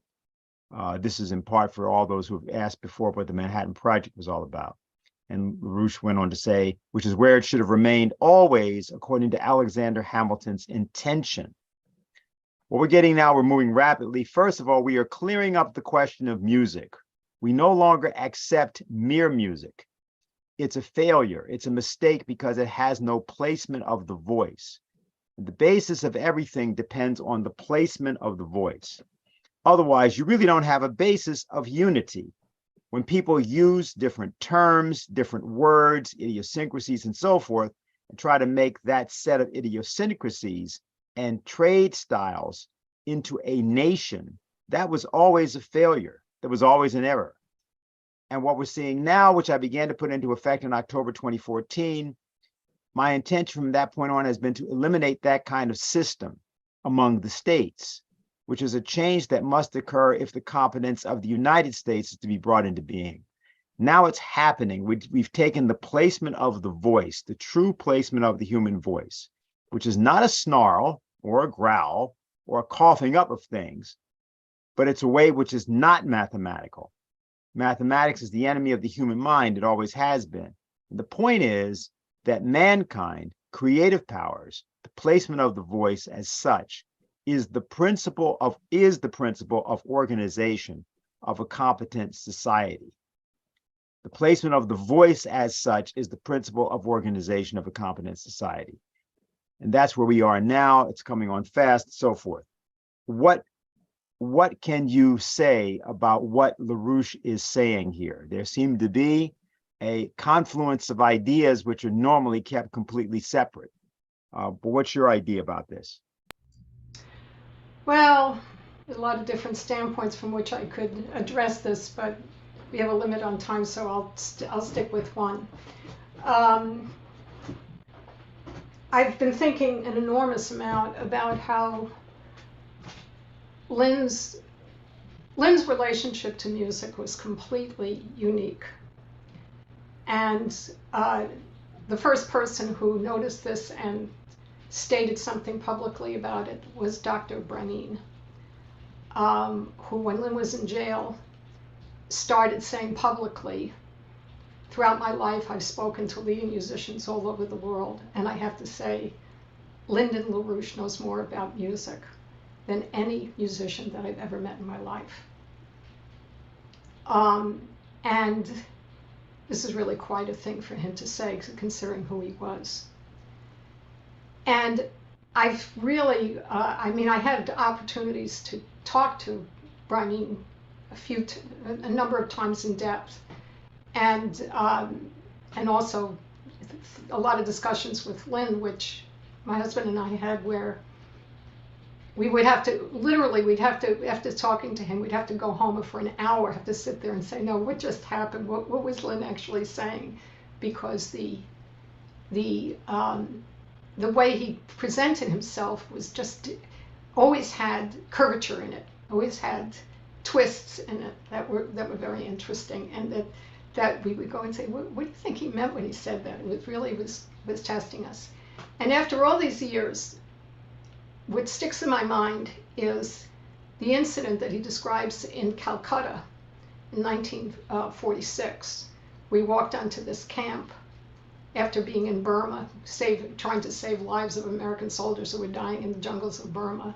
And he lands in Calcutta, and a British soldier was playing 78 records, 78 spinning records, and was playing a performance of Tchaikovsky's, I believe it's the Fifth Symphony, right, Fred? Is it the fifth or the fourth?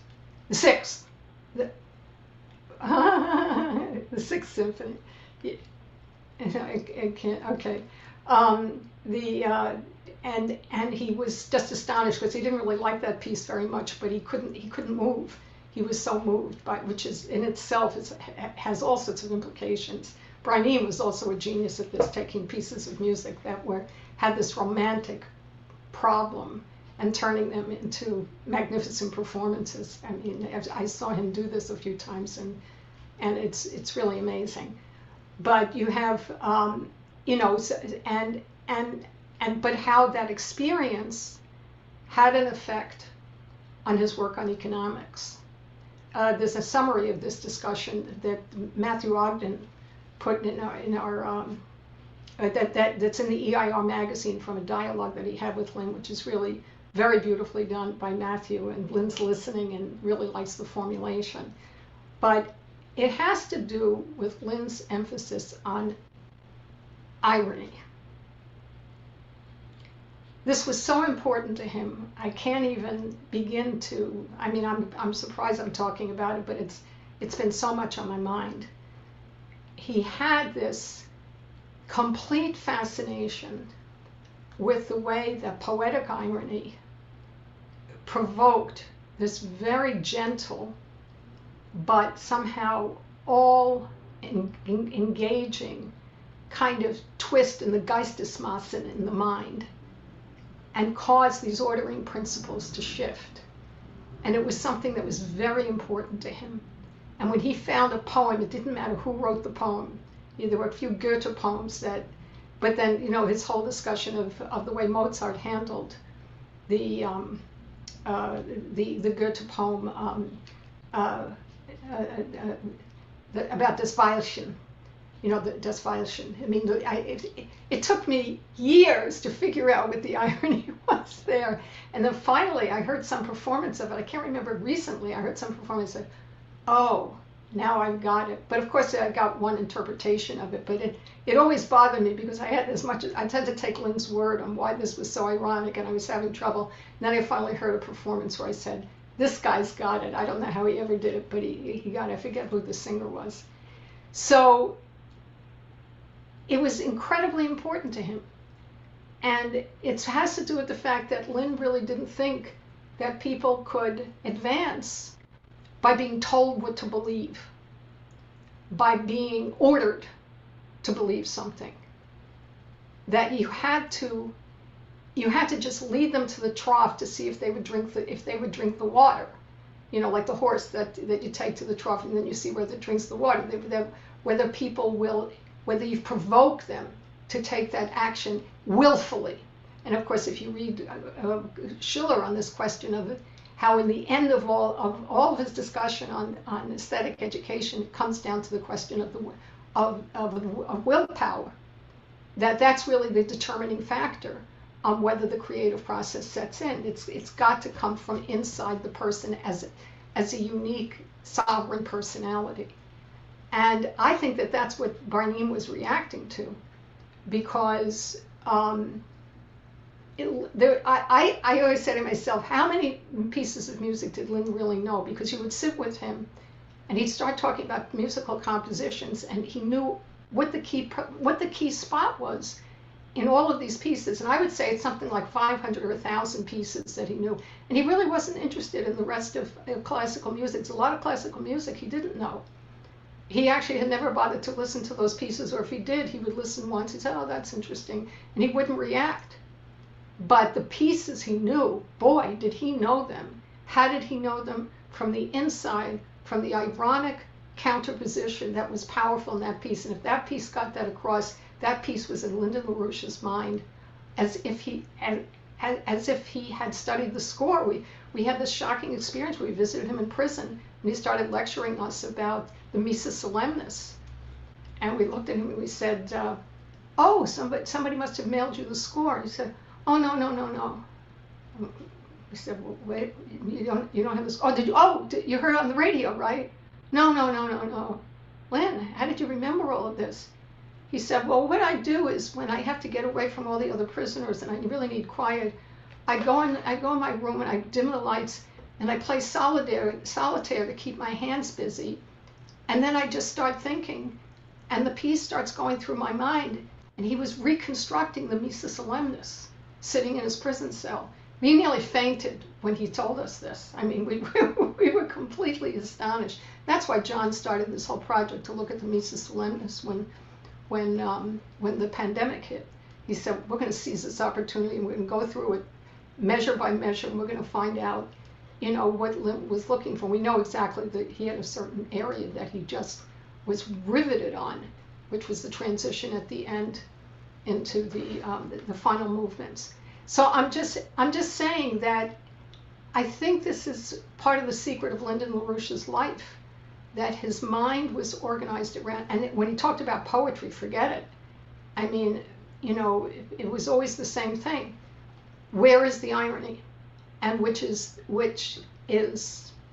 to bring up a very controversial subject, that Dennis, don't kill me for bringing this up, which is why he's never really been, we had to beg him that we could handle a really good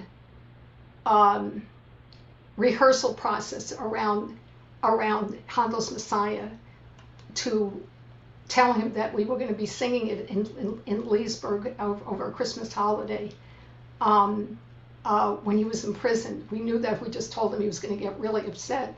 So we really sat down and thought it through and worked out that the way that we would explain it to him was by being very strict, that everybody in the chorus was told that they had to sing it as if they were singing Italian, and that they were going to be really, that John was going to go berserk, getting them to place their voices as if it was Italian. And we weren't going to worry at all about what the English meant, but we were going to use it to train the voice in bel canto. And when he heard that, that was fine. And 20 years later, when we sang that in Brooklyn, one of the most developed musicians in the audience came up to me after we did the performance and said, because that's the way from that moment on, John never conducted the Messiah any other way. It's the only way he would ever conduct it, out of respect for Lynn. And this singer, who was a very special person, came up to me and said, I have never heard a performance of the Messiah like you guys just sang, which was really a shock, because this was not a guy to give you compliments. So it was a great discovery to make, but obviously Lynn he was just irritated with the fact that there's no irony in the way that he thinks of it. It didn't convince him, because a lot of it had to do with the Old Testament also. Maybe a couple of the songs he thought was okay, but he didn't see the irony, and therefore it really drove him off the brink until we sorted this out, and we said, well, this is the way we're going to do it. We're going to recognize the shortcoming and turn it into a benefit, because people really should sing their English as if it was Italian if they want to make progress, because when people sing in English, it really is horrifying. And that was part of the rigor that we used, and it worked. But I'm just saying, he had very strong views on these matters, which were different than other people. And what can I tell you? You know, you had to live them. You had to think them through. You had to lose sleep over it. You know, sit there saying, I feel like an idiot because I don't understand what he's talking about, and then not give up. And that's what I think is the answer to your question, you know, which is also where we go from here, because I think that's an aspect of Lynn's thinking that we're getting closer to. I mean, the discussion of the infinitesimal and so forth, but a lot more work needs to be done on it. Because of just time, I'm going to ask that because we have to sort of begin to wind up. But if you have comments, Harley or Fred, about what was just said, please put them sort of in that context. But I'll just say one thing as we go to the transition, also Anastasia, you as well, because on Thursday at the United Nations, the use of the musical principle there had an impact, which was already referenced.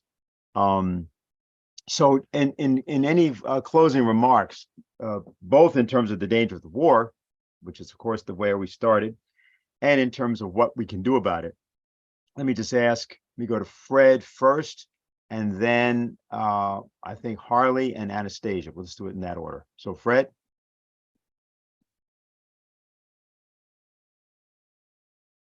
Unmute.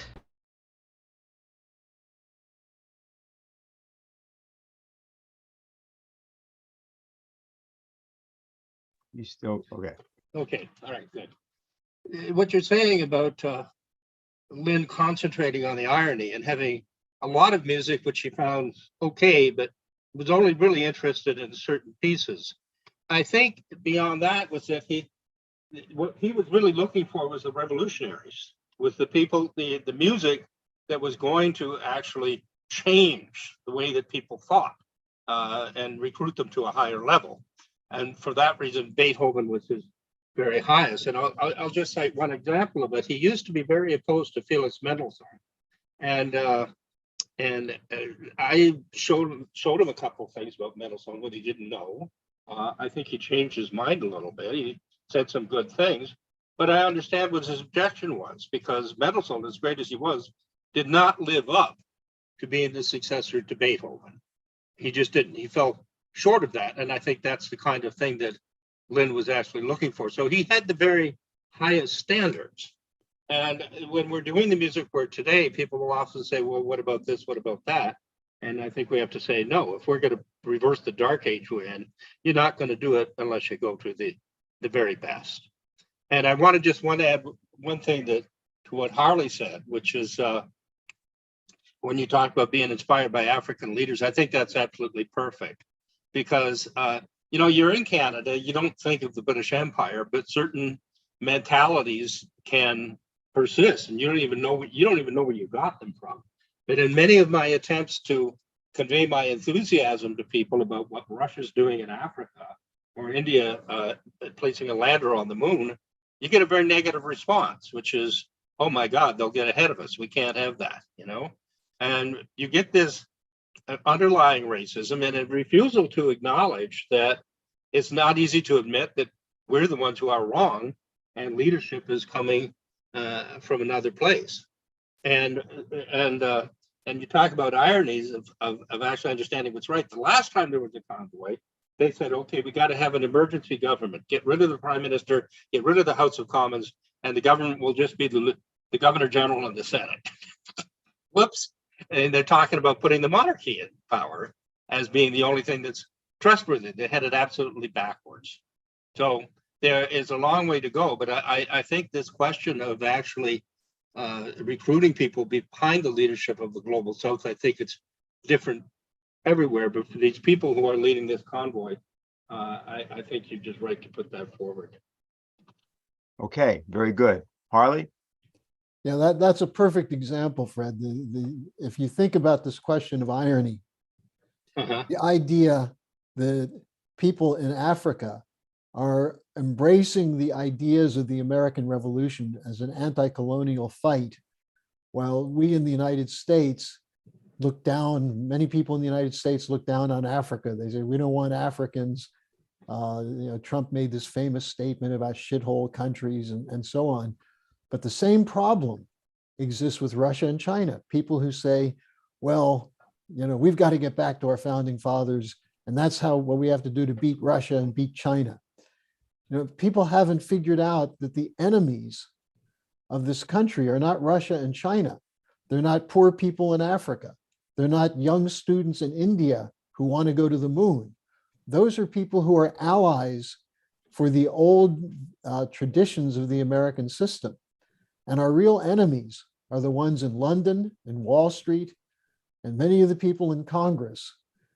And if you get that straight and you begin to realize how much brainwashing it's taken to get you to think you're a supporter of the founding fathers, and yet you're absolutely adopting policies that are anathema to people like Washington and Hamilton. And then you see the effect of the 1619 project, the brainwashing and so on. We really have a lot of work to do to de-brainwash the population. And just in one point that came up in the discussion with Helga on Wednesday, someone said, will it take a long time to reintroduce classical education and classical tradition? And Helga said, yes, it will, because it's not simple, but it requires a change in the character and the sense of identity in people. But in times of crisis like this, what better opportunity is there to change your sense of identity and drop the axioms that are preventing you from being a loving human being? And so that's what I would say on this question of irony. And if you don't mind me adding just one thing, for the people who are going to the Save Our Kids March, they should listen to the speech that Putin made when he was admitting Donbass and other states into Russia, because he was talking about the United States and saying, this country's so degenerate, they're trying to give their children sex changes. Do you really want to give your children a sex change? So Putin was providing a higher degree of leadership on some of these subjects than anybody in the US government. All right, Anastasia? So I want to close with a challenge to people, because there's a number of people in there, and I get it. I get the frustration that our organizers and our supporters have when you go out and you talk to somebody and you're excited and they're just like, huh? What are you talking about? What? What I would say is that challenge yourself. Whenever I get frustrated by certain things, or I start to doubt my own ability to change someone else, because you're not trying to organize the masses, although you can, but you're not going to organize the masses by talking at the masses. You're going to organize the masses by recruiting the natural leadership. And these probably aren't going to be the people who are actually in leadership. These are going to be people who express the principle of leadership. So your ability to go out there and find those people, LaRouche, I mean, we talked a little bit about this today with placement. Lyndon LaRouche would talk about this. He really emphasized, there's this, I'm going to put this in the chat, but there was this one particular piece that Furtwängler conducted in 1953 of Schubert's Ninth that was absolutely amazing, absolutely amazing. And take the time to sit down and listen to it all the way through. No ads. Don't go make your lunch. Don't eat dinner in the middle of it. Don't get distracted by your wife or your sister or whatever. Listen to it all the way through in one sitting. And then ask yourself the question, what just happened to me? What just happened to me in listening to this and thinking through? Because this is you're gonna experience something which we can't even describe on this discussion. It's something that you have to go through, this emotional change that you have to go through and recognize in seeing your own creative powers, being able to activate that. So I'm going to put that in the chat for people. And what I would like is when you do those kinds of things, report to us. Let us know what actually happened to you. And then you're going to find out, what your capabilities are when you go out and you talk to somebody and you're not fighting with them on a tit for tat. It's like, look, you idiot, don't you know this, and that? It's like, you're going to find out that you can supersede people's axioms and pull them out of wherever they're at onto the field where we're at. Don't go to where they're at, pull them out from wherever they're at. So anyway, I wanted to close with that because I think that this is the quality that we're talking about, and that is going to make or break whether we win and actually defeat imperialism right now. If we can break the United States, break the European nations in this way. All right, very good. So let me just ask Renee. I think, Renee, was that your final comment? I think it was. Okay, great. So Renee Sigerson, Fred Haight, Harley Schlanger, and Anastasia Battle, thank you for joining us today. And I want to thank everybody for being with us. I want to end by referring to a speech given 60 years ago on September 20th by John Kennedy in answer to the question about how you organize what people keep calling or do call the masses, as there were any such thing. There actually is no such thing as the masses, okay? I mean, it's used all the time. Or the peoples, right? This doesn't really exist. right? These are constructs that people are made, and chimeras that people are made to think about. They're very distinct groups of people in the world. And in the case of this speech given by JFK at the United Nations, he spoke to one specific group of people about affecting the entirety of the human race. And it was this that he said: finally, in a field where the United States and the Soviet Union have a special capacity in the field of space, there is room for new cooperation for further joint efforts in the regulation and exploration of space. I include among these possibilities a joint expedition to the moon. Space offers no problems of sovereignty.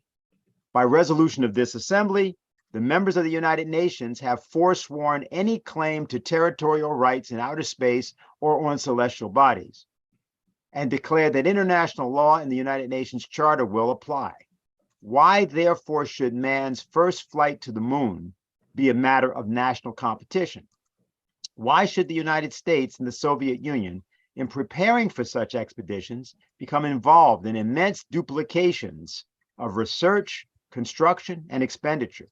Surely we should explore whether the scientists and astronauts of our two countries, indeed of all of the world, cannot work together in the conquest of space, sending someday in this decade to the moon, not the representatives of a single nation, but the representatives of all of our countries. Now, so that was the idea of how Kennedy envisioned man's first walk on the moon. Not a simple US flag up there, which of course is a good thing, but people from all over. This is the same idea that Lyndon LaRouche successfully had President Ronald Reagan adopt in 1983 on March 23rd, of course, in full announcement, which was also directed at the adversary called the Soviet Union.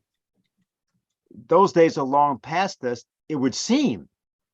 But instead, now we make up adversaries that don't exist and claim that they are even more dangerous than they were when they did.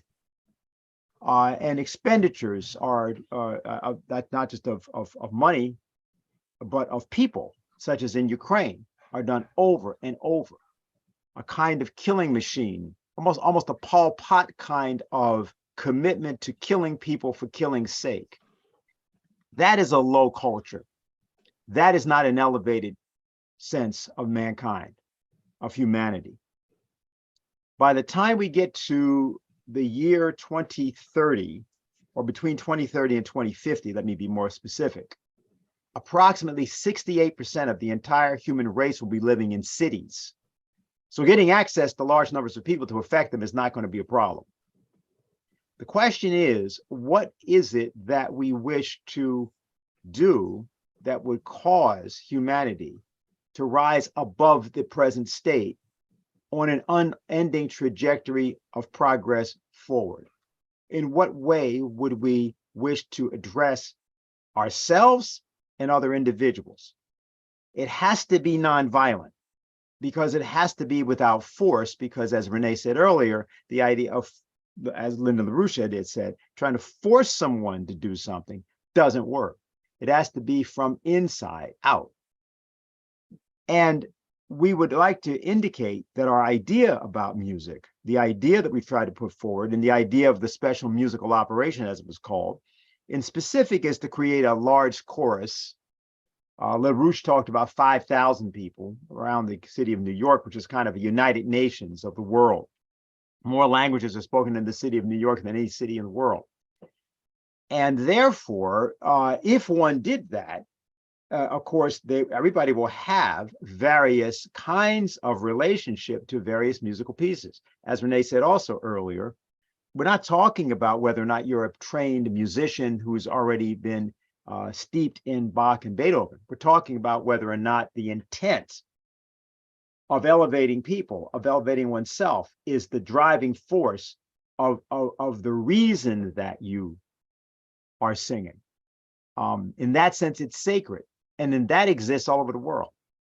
This idea of the individual voice the individual unaccompanied voice, the individual voice joined in a chorus, and the individual voice sometimes inside of the mind, as was said also about Lyndon LaRouche, sort of recalling an entire very complex piece of Beethoven's, one of his last compositions, the Solemn High Mass. The ability to do that, that is what makes an individual free. And so the idea is that we are talking about a form of freedom, which is not a form of so-called democracy or any other form of government. It's the content of freedom. And that is what we are driving at in terms of our idea about what we mean by peace. It is not in the absence of tension. It's the presence of freedom. It's the presence of love and the love of the individual, and the presence of the desire to be born for that which is better. That's what the poet Schiller represented. That's what the Schiller Institute represents. That's what Lyndon LaRouche represented in his entire sort of work or his entire life. We think that's also what the United States represents, and we hope that people will want to join us as individuals to learn how you already represent that, but should come to accept the fact that that's what you represent and act accordingly. So on behalf of the LaRouche organization and the Manhattan Project, we want to thank you all for joining us here, and we'll see you here next week.